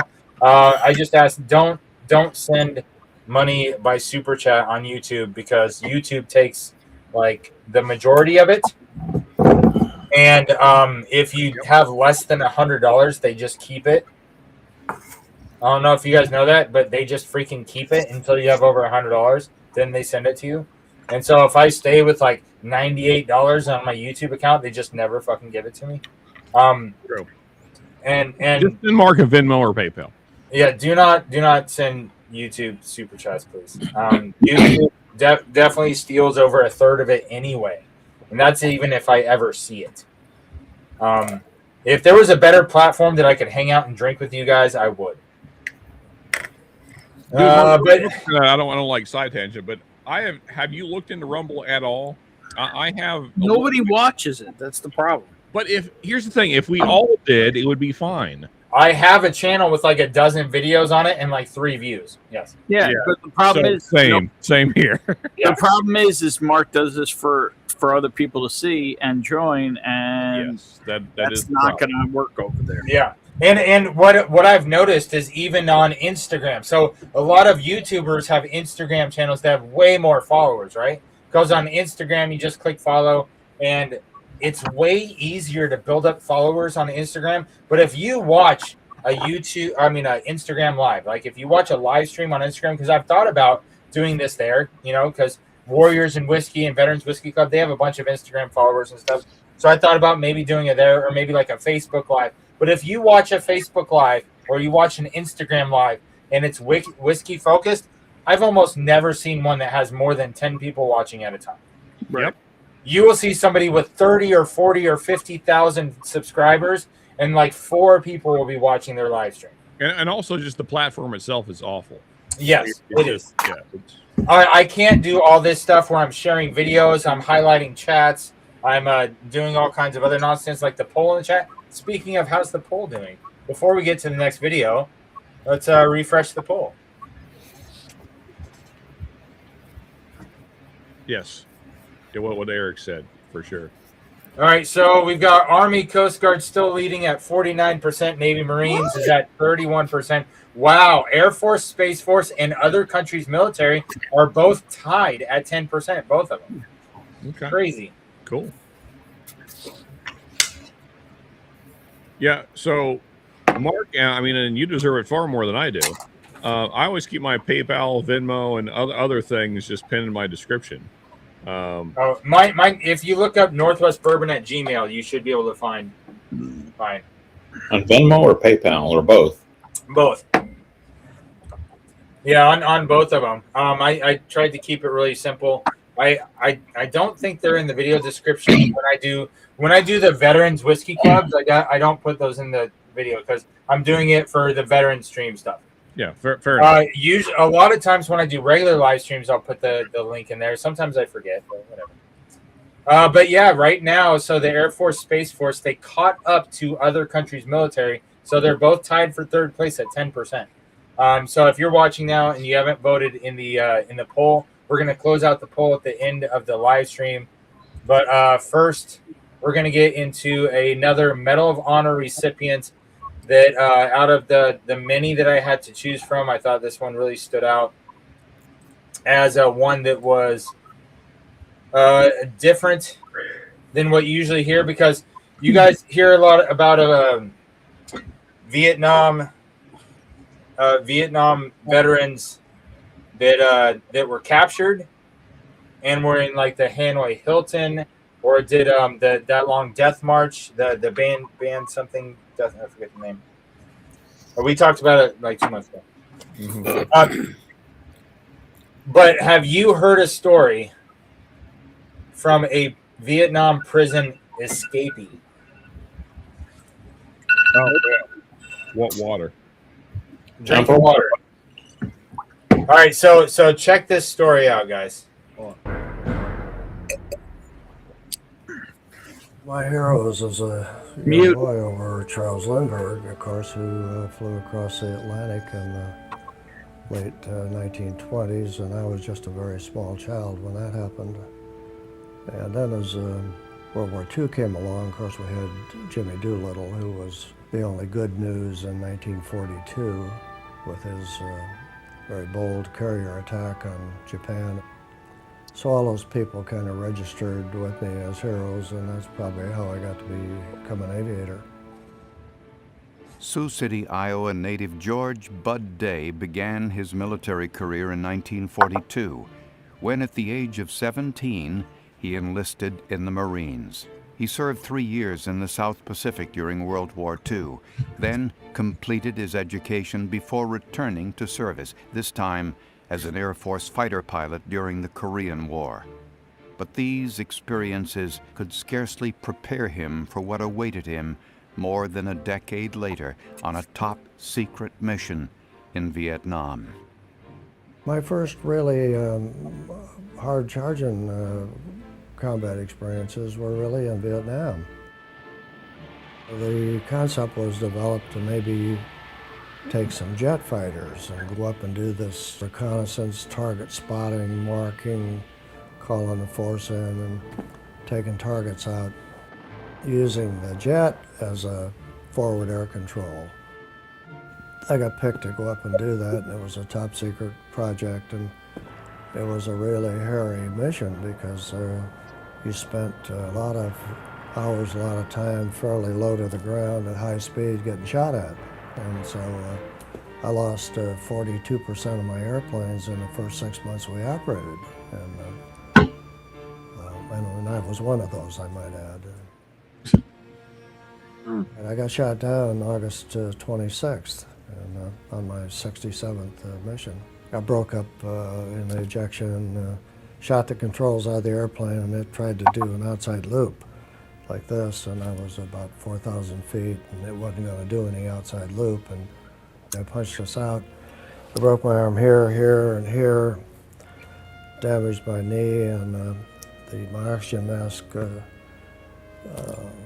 didn't separate right and hit me in the eye and damaged my eye, so I wound up on the ground, got my radio out, found that my arm was fractured, and got a call off and told them I was on the ground alive, and young Vietnamese popped through the brush and captured me. Major Day was taken to a North Vietnamese camp where he was interrogated and tortured for several days, but he escaped into the jungle and managed to evade the enemy for 2 weeks, crossing the Ben Hai River into the demilitarized zone. Day was the only POW to ever escape from North Vietnam.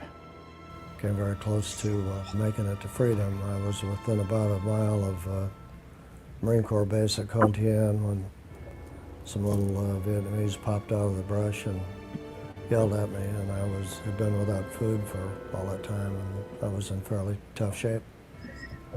I just said to myself, I'd come this far to surrender to these little bastards, and so I took off running. They shot me and recaptured me, took me back up to North Vietnam, tortured me pretty brutally, and hung me by the arms, and wound up wiping out my arms and hands and crippled me pretty badly. After being returned to the camp from which he had escaped, Day was moved to the infamous Hanoi Hilton. The prison we were in was the old French prison in Hanoi. This prison itself was designed for pretty good cleanliness, but the Vietnamese defeated all of that by boarding up all of the windows. It had a pretty good sized window in every cell. And they plugged that full of batting, so it went quite dark, and then it was just absolute filth. You just had rats running around, and we were on about 700 calories a day of food, so you're all emaciated and big sunken eyes, and your health was very precarious. So the living conditions were just really the bottom. And then you're on each one of the beds in this thing is a set of iron stocks that they're on a folding thing like this, and you just whip them down over your ankles. And so, depending on how mad at you, might be in stocks for 2 or 3 days at a time without ever getting out of stocks. That sounds fucking terrible. John McCain, the senator from Arizona, moved John in with me, and he was all busted up just like I was, and we got to be very dear friends.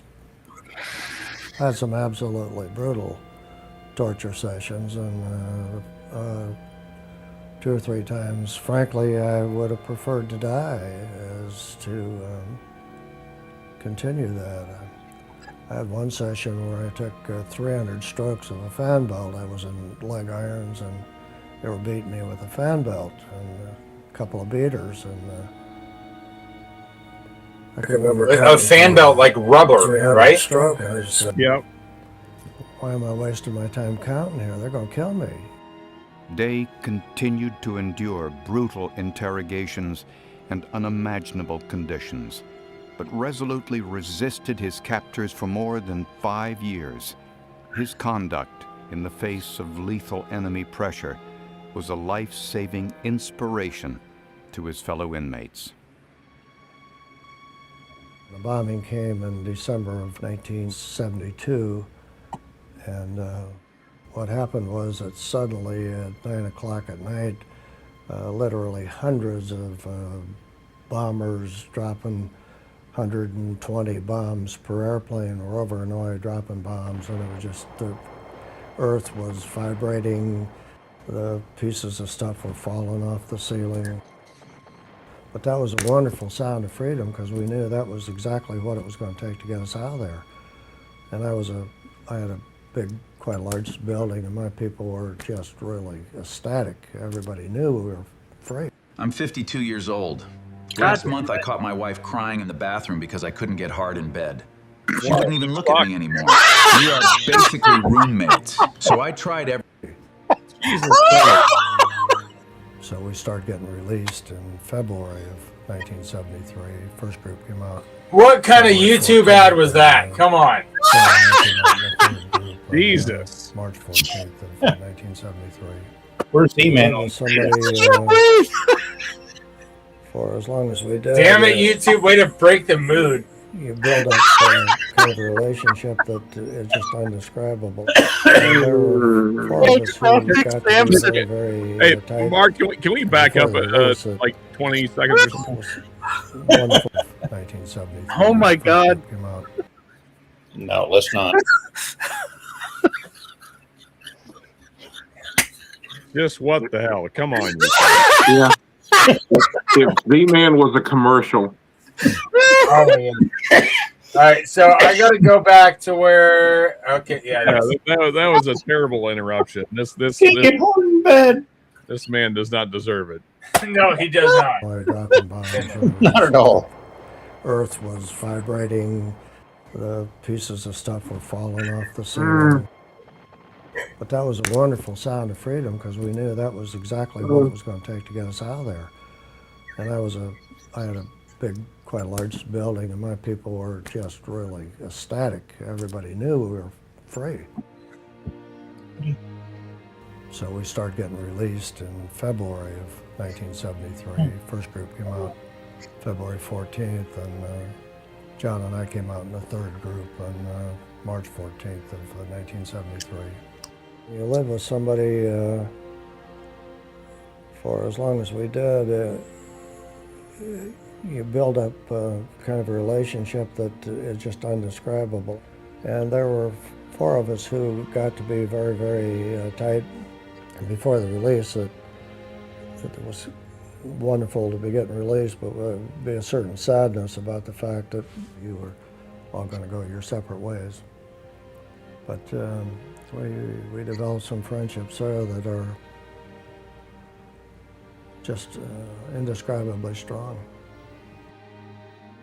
It's very difficult to describe that feeling. You know that I had seen enough combat to know that there were certainly a lot of acts of courage that probably far exceeded what you saw yourself doing.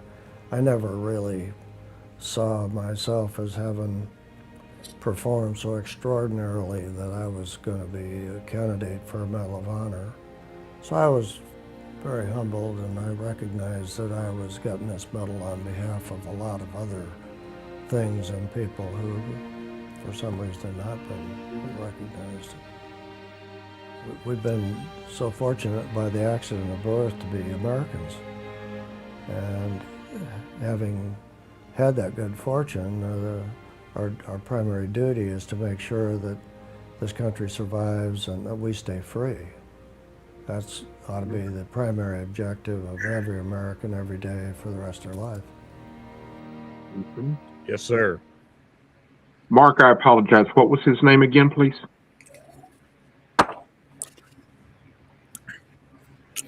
You're Mark, you're muted. Sorry, the YouTube started instantly playing something else. I can't fucking stand YouTube. So George Day. I'm sorry, George Day? Yes. Day. Okay. Thank you very much. I appreciate it. His name was George Day, and did I hear right? He escaped twice. The first time he was out there for like 3 days, and like he couldn't find anything to eat, and they found him again. And the second time he tried to run away, and they just shot him. I don't think I heard more than those 2 times that he tried to escape. Well, I mean, also what was wilder to me, Mark, is at least recorded. He's the only person to escape a Vietnam camp. Like that's wild. Like he's the only guy to do it. Yep. Right. And if he could find some food and find a way out of the jungle, he probably would have been okay. But what that doesn't mention is how many Viet Cong he must have put down hand to hand to run away like that. I don't know. Yeah, for sure. With a broken arm. Yeah. I mean, there's no way that guy didn't end people in the Hanoi Hilton to get out. Right. There's no way. Yeah. Freaking legend. Yeah. Yeah. So I thought that was an awesome story. Like I said, June is a huge month for military history with D-Day, Operation Red Wings, lots of stuff going on in Vietnam and whatnot. And when I looked up how many Medal of Honor recipients did the actions take place in June, there was over 100 that I could choose from. And so Yeah. I really handpicked these 3 videos I wanted to share with you guys of Medal of Honor recipients. No, we already did that one. Hold on. Stop. And just side note that's already been talked about, but apparently YouTube ads are different after like midnight. yeah, dude. What the hell? I was like, seriously, usually they advertise car insurance and stuff. Yeah. Oh, Like, they what the- advertise something. Erectile dysfunction. The heck, man. Yeah, blue pill after dark. Yeah. Where is Z-Man? Only one person. Wow, yeah. That's what a hero looks like with brass balls. Yeah, for sure. Eric, I think he's shopping for peanut butter at Walmart at the late night hour. Must be. The jaw tells me anything. Yeah, dude. The first black and white picture of the guy, of Mr. Day there. He looked way different than that black and white picture they showed after they had rescued him. To where he was talking about how few calories they got every day. It was like 700 calories a day or something. Where his like whole face was sunken in. Yeah. Yeah. Absolutely crazy. All right, so I've got one more Medal of Honor recipient that I want to share with you guys because their stories deserve to be told. And Eric, I see you're pouring the freaking Copperworks. You're going big. And Mark, just one last thing I want to say on Mr. Day there, because he mentioned it, but he mentioned it very briefly that he other guys kind of mentioned to him that he encouraged them to keep going. I would imagine that's why he received that medal, because of the number of lives that he saved by just encouraging them to keep going on. Because escaping is one thing, but who knows how many guys that would have ended their own lives if he had not encouraged them to keep going. Time for water. Yes, Time sir. for water. Drinking water. I wish I had a lighter water glass. Eric, I'm joining you in that. Hey, I am too. I've got to. Yeah, all you guys are doing it. Everybody's doing it. I want to be all right. I have a Copperworks Glen to pour it in. Oh, look at that. Me too. How about that? Good call, Eric. I have a shrink wrap special because when this is killed, that sticker's going on the cum guzzler. Oh, nice. I like it. And I pick up my backup to the backup tomorrow when I go to Walgreens. Oh, sweet. I got another one. Hydrated die. Absolutely. Drink water, drill sergeant. Or beat the heat, drill sergeant. Beat the heat. Yeah. All right. Cheers, guys. Thanks again for being here. And Mark, I just want to say thank you for honoring the veterans. Thank you for your service. And thank you for doing this every month. I look forward to this the first Saturday of every month. It means a lot, and I appreciate it. And the biggest question is, how the hell do you walk with those giant cones? Anyway, yes. Everybody, let's raise a glass to Mark. Thank you for everything that you do. Absolutely. Yes. We appreciate you. Hey, love you, buddy. Yeah. Cheers, man. I appreciate you guys. I really do. On the panel. Yep. Absolutely. Tip that canteen soldier. Yeah, absolutely. All right. So the last one, which you guys have heard the story. The country song. I drive your truck. Nope. I drive your truck.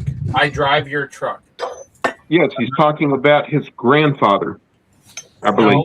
I'm not familiar with this song. Sounds okay. I'm just gonna shut up. Okay, so there's a country song called "I Drive Your Truck" culture, because so they had a family member that got killed in war, and whenever they think about them, they jump in that service member's truck and drive around and just burn up the country roads and just and cry and miss their family member that they lost in the war.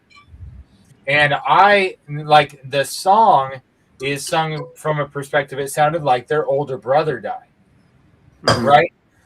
But when I found this Medal of Honor recipient, who was killed saving his comrades in Afghanistan in June of I forget the year, 16 or something, or 09. I don't know. It's the father of the guy who died is the one who goes out and drives his son's truck. And that was the inspiration for the song.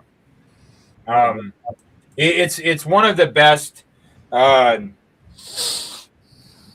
The service member passed away, and you're feeling sad, whatever. It's one of the better songs I've heard about that. It's a really heartfelt song. If you guys haven't heard "I Drive Your Truck," watch. Well, now I'm gonna have to watch the video and come out and don't say there's going to be somebody in the shadows cutting an onion right next to you. I guarantee it. It's a well done video. Mark, I know the song, but I don't remember who sings it. Same. Wish I could help. So I'll be there in 10 minutes. I'm still on the move. He was a real soldier. He did what you're supposed to do. A very large force of Taliban insurgents, estimated at somewhere over 60. Now there were 16 of them. So it was a 4-to-1, basically 4-to-1 ratio. Attacked from two different sides. Jared got everybody down in positions, but there was someone missing, and that was Brian Bradbury. Brian had been hit by an RPG, and Jared, he started out from behind his rock to get Brian. He got within a meter of him, and the fire was so heavy it drove him back behind a place of cover. He tried a second time, but only took a few steps, and again, they were zeroing in, and the fire was so heavy he had to get behind a rock. Then decided to try a third time, so we got everybody to give him cover fire, and he took about 2 steps before he was hit with an RPG and killed. Jesus. When he went down, they tell me that he did 2 things. He said the Our Father, made peace with his Lord, and then he said, "Tell my family I love them," and he passed. He followed the soldiers' creed to the letter. Trying to save Bradbury was the right thing to do.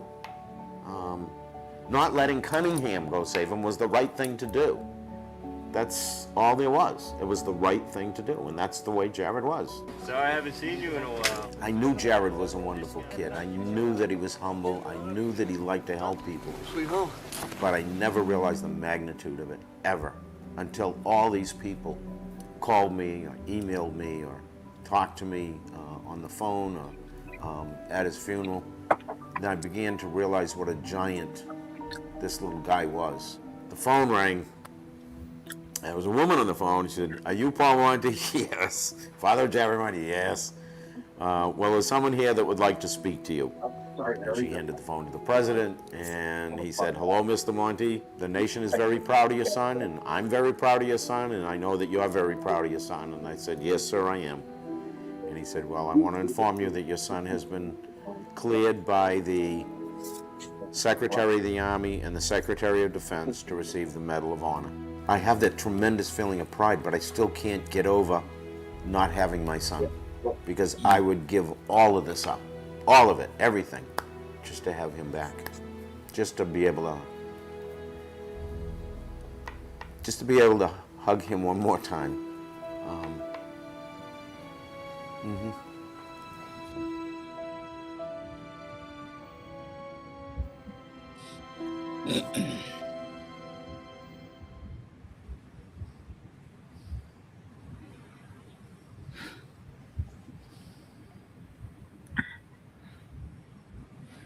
You're muted, Mark.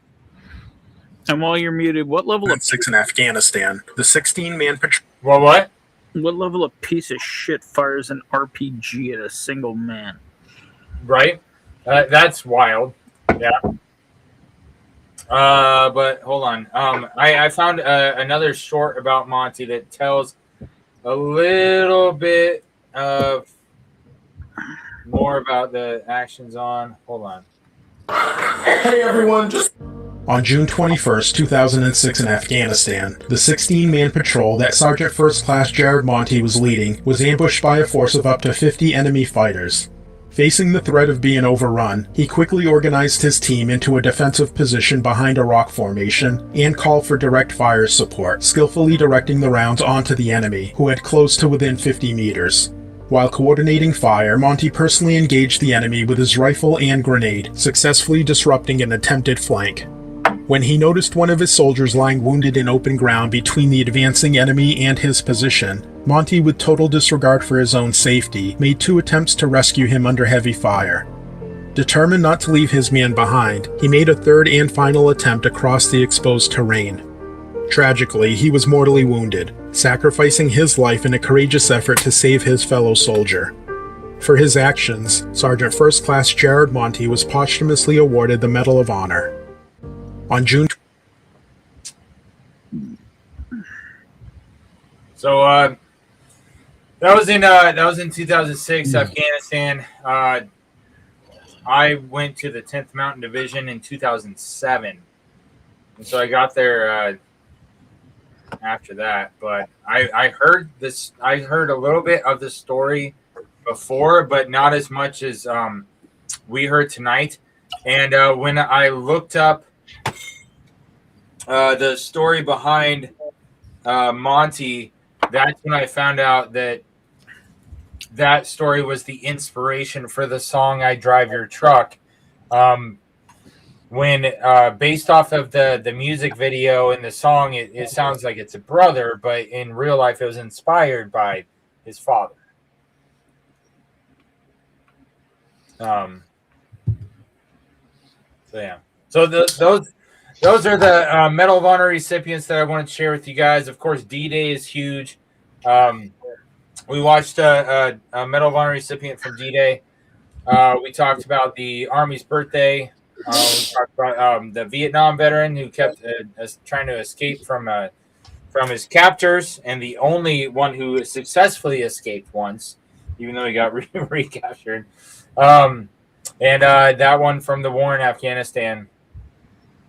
But I thank you guys for listening to their stories, because their stories don't get told enough. There's nowhere else that really talks about those Medal of Honor recipients and the crazy heroic acts that they took part in, all the stuff that they endured, all the things that they went through, the buddies that they lost, the buddies that they saved. And I just strongly feel like their stories deserve being told. But we're going to move on from military history to current military news. Does anybody... Now, I want to open it up. If anybody has any current, like recent military news type stories that they want to share, I want to welcome you to do so. While in the meantime, let me give you guys a minute. I'm going to look up how many service members are currently deployed. Hold on. How many U.S. military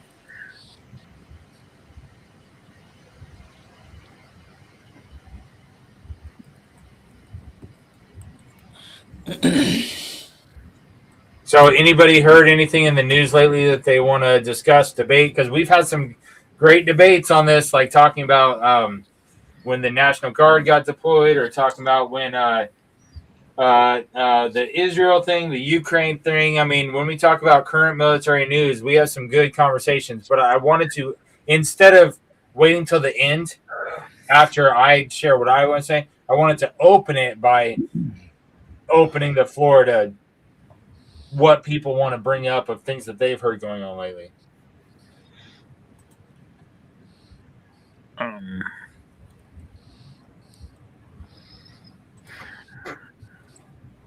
Orlando, you're muted. Orlando, you're muted. I haven't touched anything. Oh, there you go, buddy. Okay. I'd like to add one thing. Yeah.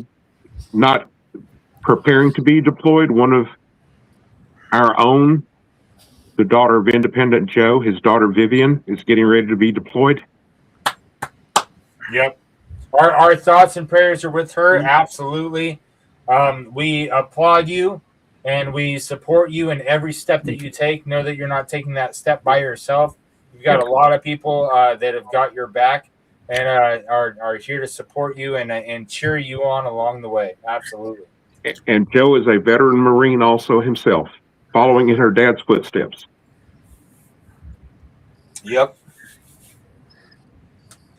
In the chair force. Let's see. Thanks, homie. Tell the tales. He said, I ain't going to stand for you trying to hurt my squad. Yeah, absolutely. Heard seeing the patch. The 10th Mountain? I loved being in the 10th. Dude, the 10th Mountain bred freaking warriors out there.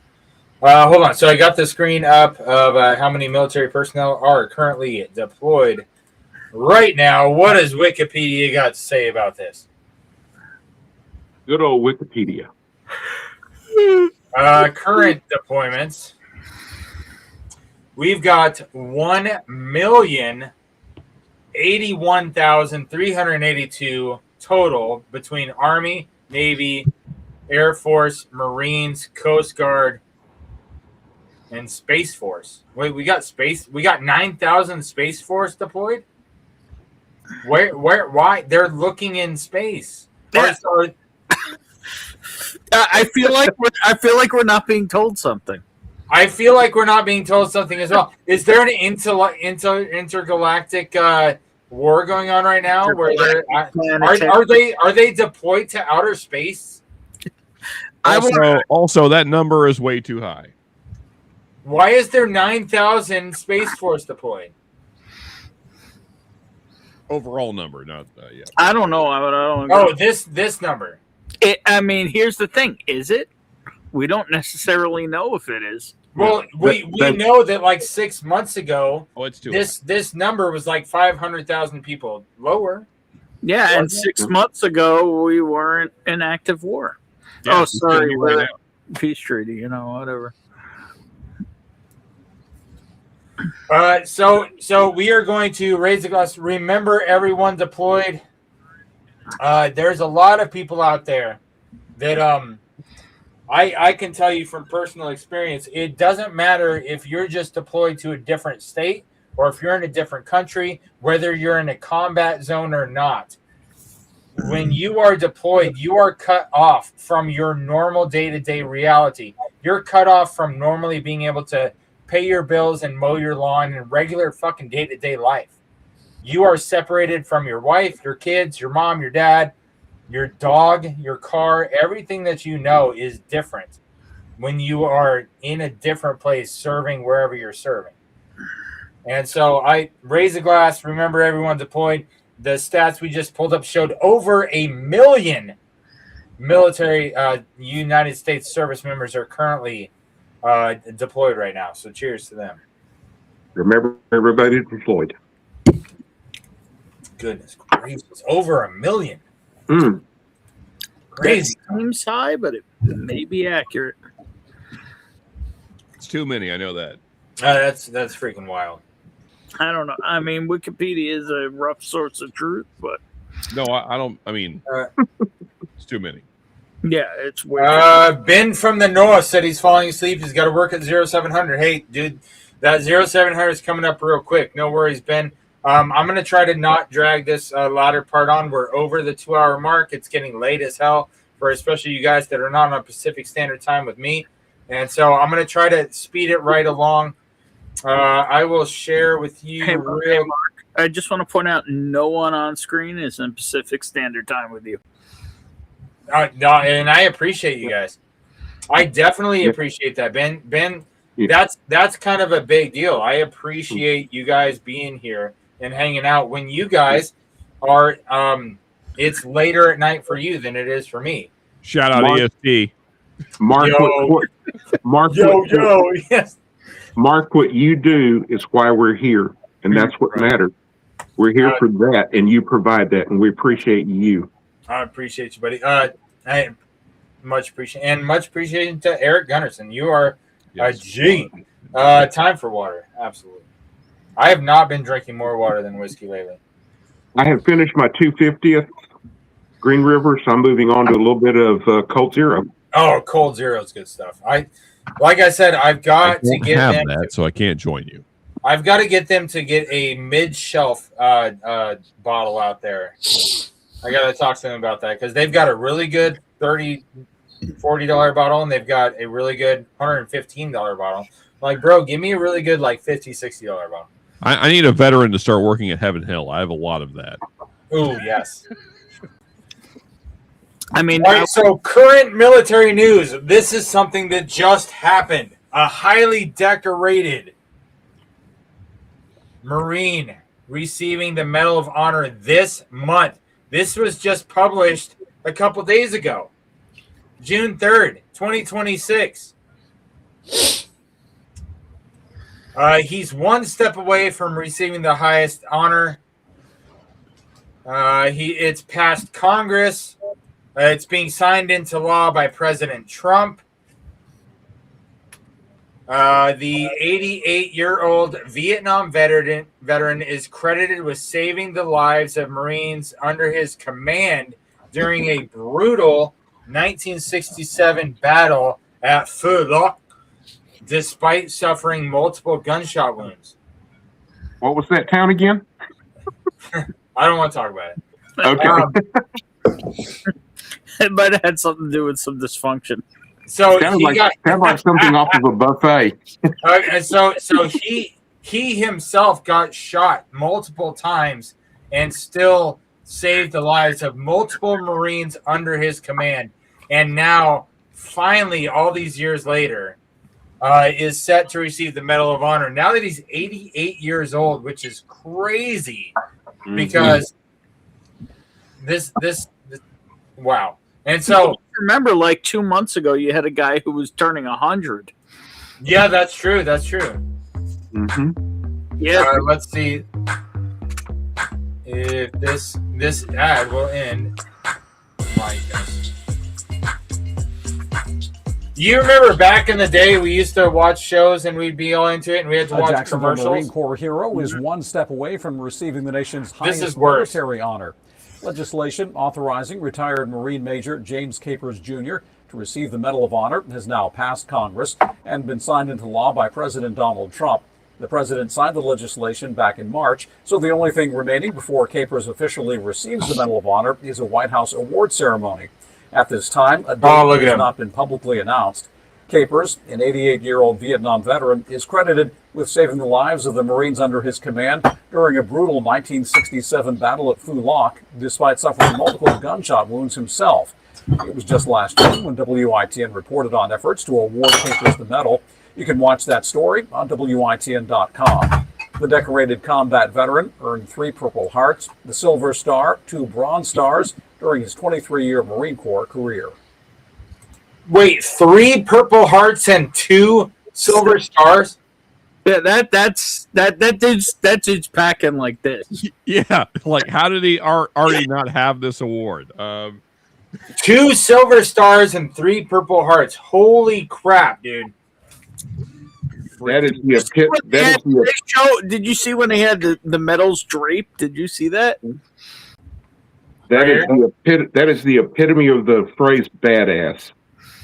Yeah, dude. I love it. So, love it. Absolutely freaking love it. Except for this country not honoring the people they need to Also, in a timely manner. Pretty awesome that he was legit like Ask a Marine poster, like he was the guy. Yeah. So other things in current military news, which time to drink water again already. Yeah, probably that sounds. Holy right. crap! Time is going fast. We are just cruising. All right, so this is near and dear to my heart because I'm a combat engineer. Yeah, man. So just to give you guys a little bit of background, when it comes to an infantry unit, being top tier in an infantry unit is graduating Ranger school, right? Going to Ranger school and having your Ranger tab that you did Ranger school, you're not necessarily in a Ranger unit. But you can wear a Ranger tab because you graduated Ranger school, as opposed to wearing the scroll of being in a Ranger unit. Two different things. Ranger tab, you graduated Ranger school. Ranger scroll means you're in a Ranger unit. And so that is infantry top shelf. Engineer top shelf is sapper school, which is just like Ranger school, except for you have to do math because you do demolition calculations and stuff like that. That's the difference. Ranger school, you just have to be able to not eat and not sleep for like 3 days and still accomplish a mission while you're running around in the woods. Mark, what was that school again for the combat engineers, please? Sapper school. Sapper. Yeah. Thank you. Yeah, if you look up the sappers are the guys that go through, they dig trenches, they blow up trees. They are the combat engineer best of the best. And this is a 43-year-old sergeant major completing the sapper leader course. Which is incredible because, like I said, it's just like Ranger school, except you have to do a lot of math. On top of, like, staying up all night and doing 24-hour operations. Yes, days of no food and no sleep. And doing multiple missions, but doing math at the same time. He said it was miserable. I'm going to guess that this guy had a hard life in the 43 years before this. Yep. Fort Leonard, the most physically and mentally demanding schools in the Army. So does this mean you're going to sapper school next? No. So, real story, like real shit. No shit. There I was. My first sergeant at the time was First Sergeant Goodman. And I am not joking when I tell you this. If you made Tupac 6'3" and 200 pounds of muscle, that's what this first sergeant looked like. He was just this big, bulky. So me back in the day, except for I was Tupac and yeah. So yeah, dude. Like he wasn't intimidating, but he was so heartfelt. He had the like what it meant to be an NCO kind of thing. Like he would grab a squad leader like me and just drill them. Like, what's one of the soldiers in your squad? Okay, what's their wife's name? Cool. What's their kids' names? Cool. What does their wife do for a living? Like, what is, like he would drill me on my soldiers' personal life to make sure that I knew my soldiers. Yeah. You know what I mean? Like, he was a good leader, but he was like he looked just like Tupac if Tupac was clean shaved. And he was like 6'3" and just stacked muscular. I'm not joking. But anyways, so to go back to your question about me going to sapper school. So he approached me and he was like, I've got 2 slots open that I'm offering the squad leaders that I think could actually pass the courses. You can go to sapper leader course or you can go to EOCA. Which one you want to go to? I said, I want to go to EOCA, 100%. No question. What is EOCA? EOCA was taught by EOD, like the top of the class EOD techs. It was the engineer, EOCA, obstacle, engineer, explosive clearance course. in fairness, none of us are going to correct you, Mark. So whatever you say is. It wasn't obstacles. And that's not considered as badass as sapper? So it was different because it was a classroom school, right? So it wasn't running around doing a bunch of physical activities. You had the top of the class EOD guys. They would drill you for 2 weeks straight on munitions. So you had to memorize types of rockets, types of mortars, types of bombs, types of landmines, and how to classify them, and to do 2 really difficult tests. Then you do a week of field exercises, and then do a week of robots to where you drive the robots up and place charges on IEDs, like simulated. And so it was a 4-week-long course. There was very, very memorization and mental heavy, but it was a classroom environment. And so I did EOCA, so I became like the IED explosive ordnance clearance agent. It was ordnance. That was the word I was looking for. Explosive ordnance clearance agent, EOCA. So that's what I did instead of going to sapper school, because when we went to Afghanistan, when it came to clearing IEDs out of the road, most units had to have EOD present if you did not have an EOCA graduate doing the clearance in your unit. And so my platoon was able to go on routes and clear IEDs without having to have EOD with us, because I was a EOCA graduate. Would you make the same choice now? That's tough, because that sapper tag looks really freaking good on the dress uniform. But I mean, it sounds like, though, Mark, from what you were just saying, that's the knowledge gained was irreplaceable. I'm just saying, apparently you could still go to sapper school. I'm just saying. Well, I mean, so it sounds like, Mark, that's what was necessary at the time. That's what I felt was necessary. Well, yeah, you saved lives with that info. Yeah. Yeah. So, but at the same time, I mean, if he could do it, I'm just saying, Mark Colburn could be the next 40-plus sapper school graduate. I'm just saying. Hell yeah. It's possible. Yeah, there you go. Did I get to wrap the bike? No, we wrapped trees and telephone poles and stuff in det cord. I don't think I wrapped a bike. Yeah, demo, absolutely. Det cord is some cool shit. I like det cord is fun.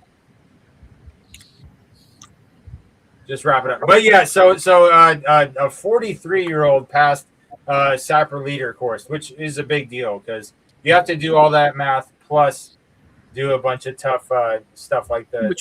Which means Mark Colburn could do it. Just saying. That's right.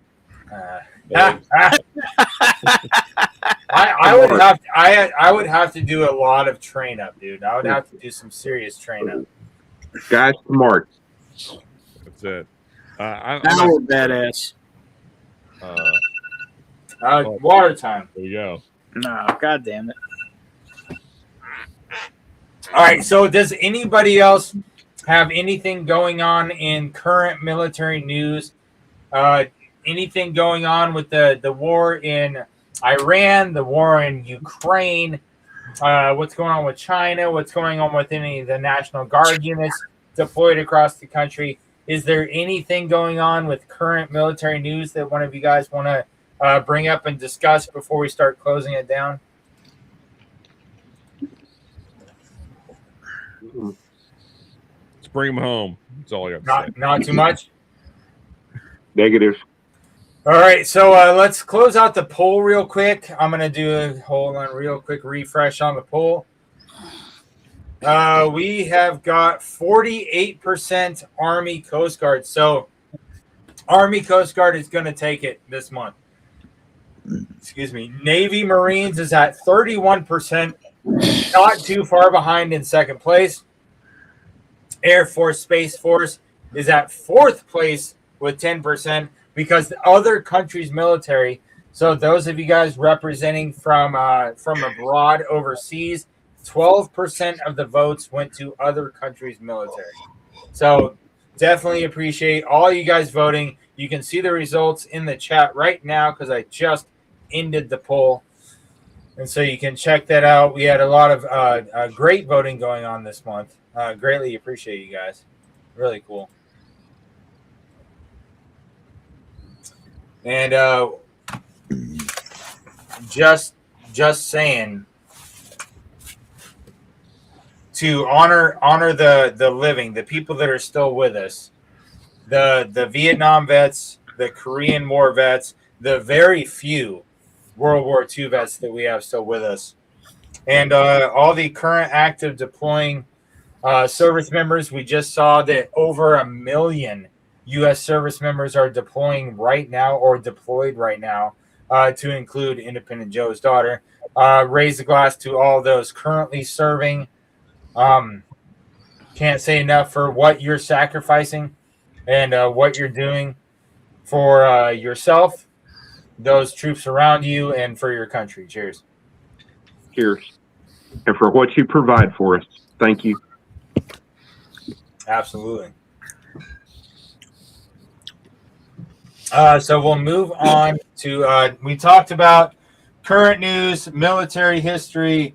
We honored the fallen with the most full honoring the fallen board that we've ever had.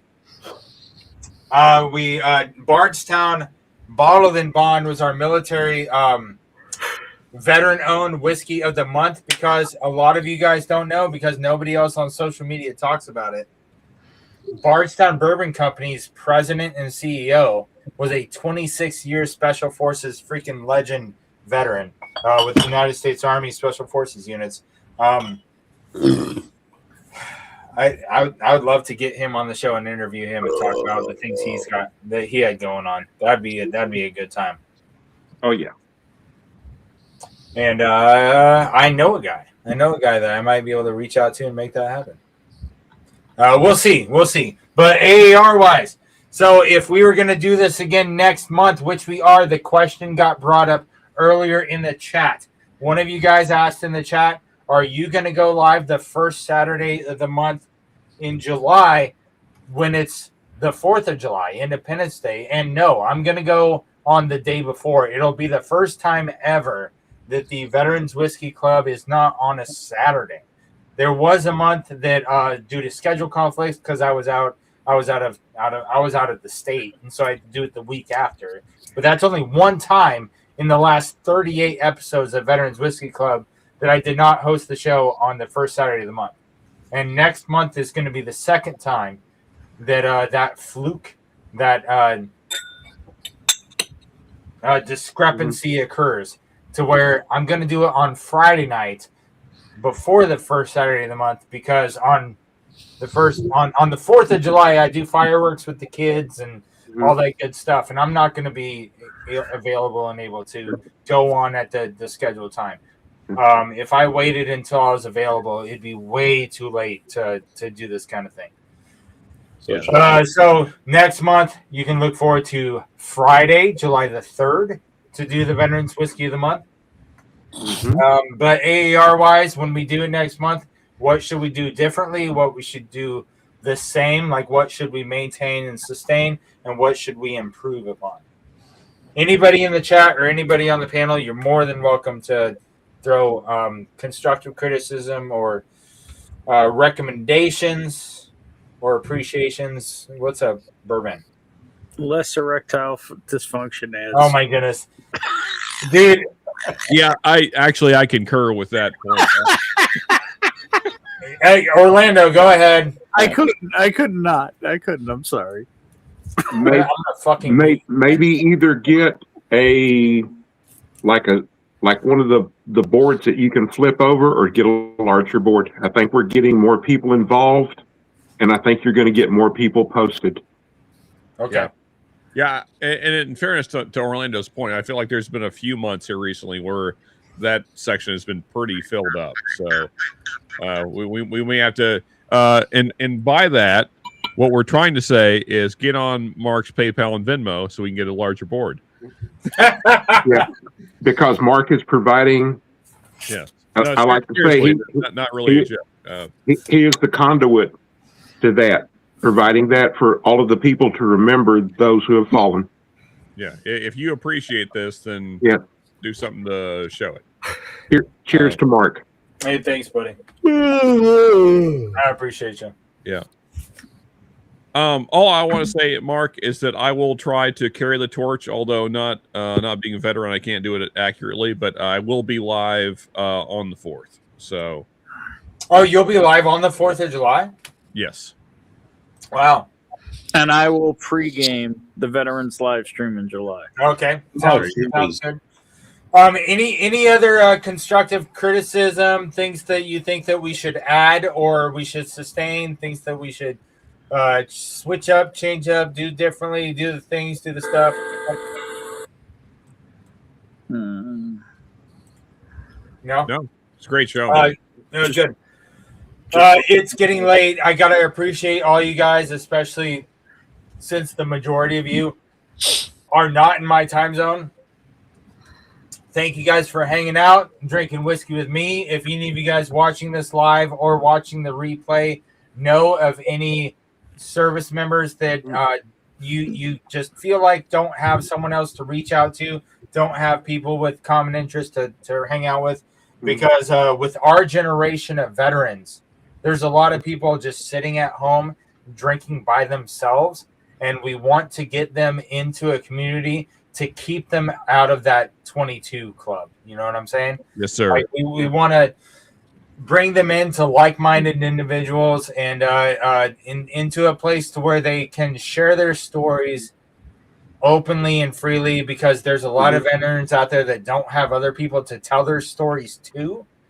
And this is a place where we can definitely just hang out, tell war stories, and raise a glass to the fallen with a smile on our face, because we remember the fallen in a way that they impacted us, because they were our friends. They were good people. And so it's there's reason to carry on to tomorrow. There's reason to not let the hard days win. Don't let the hard days win.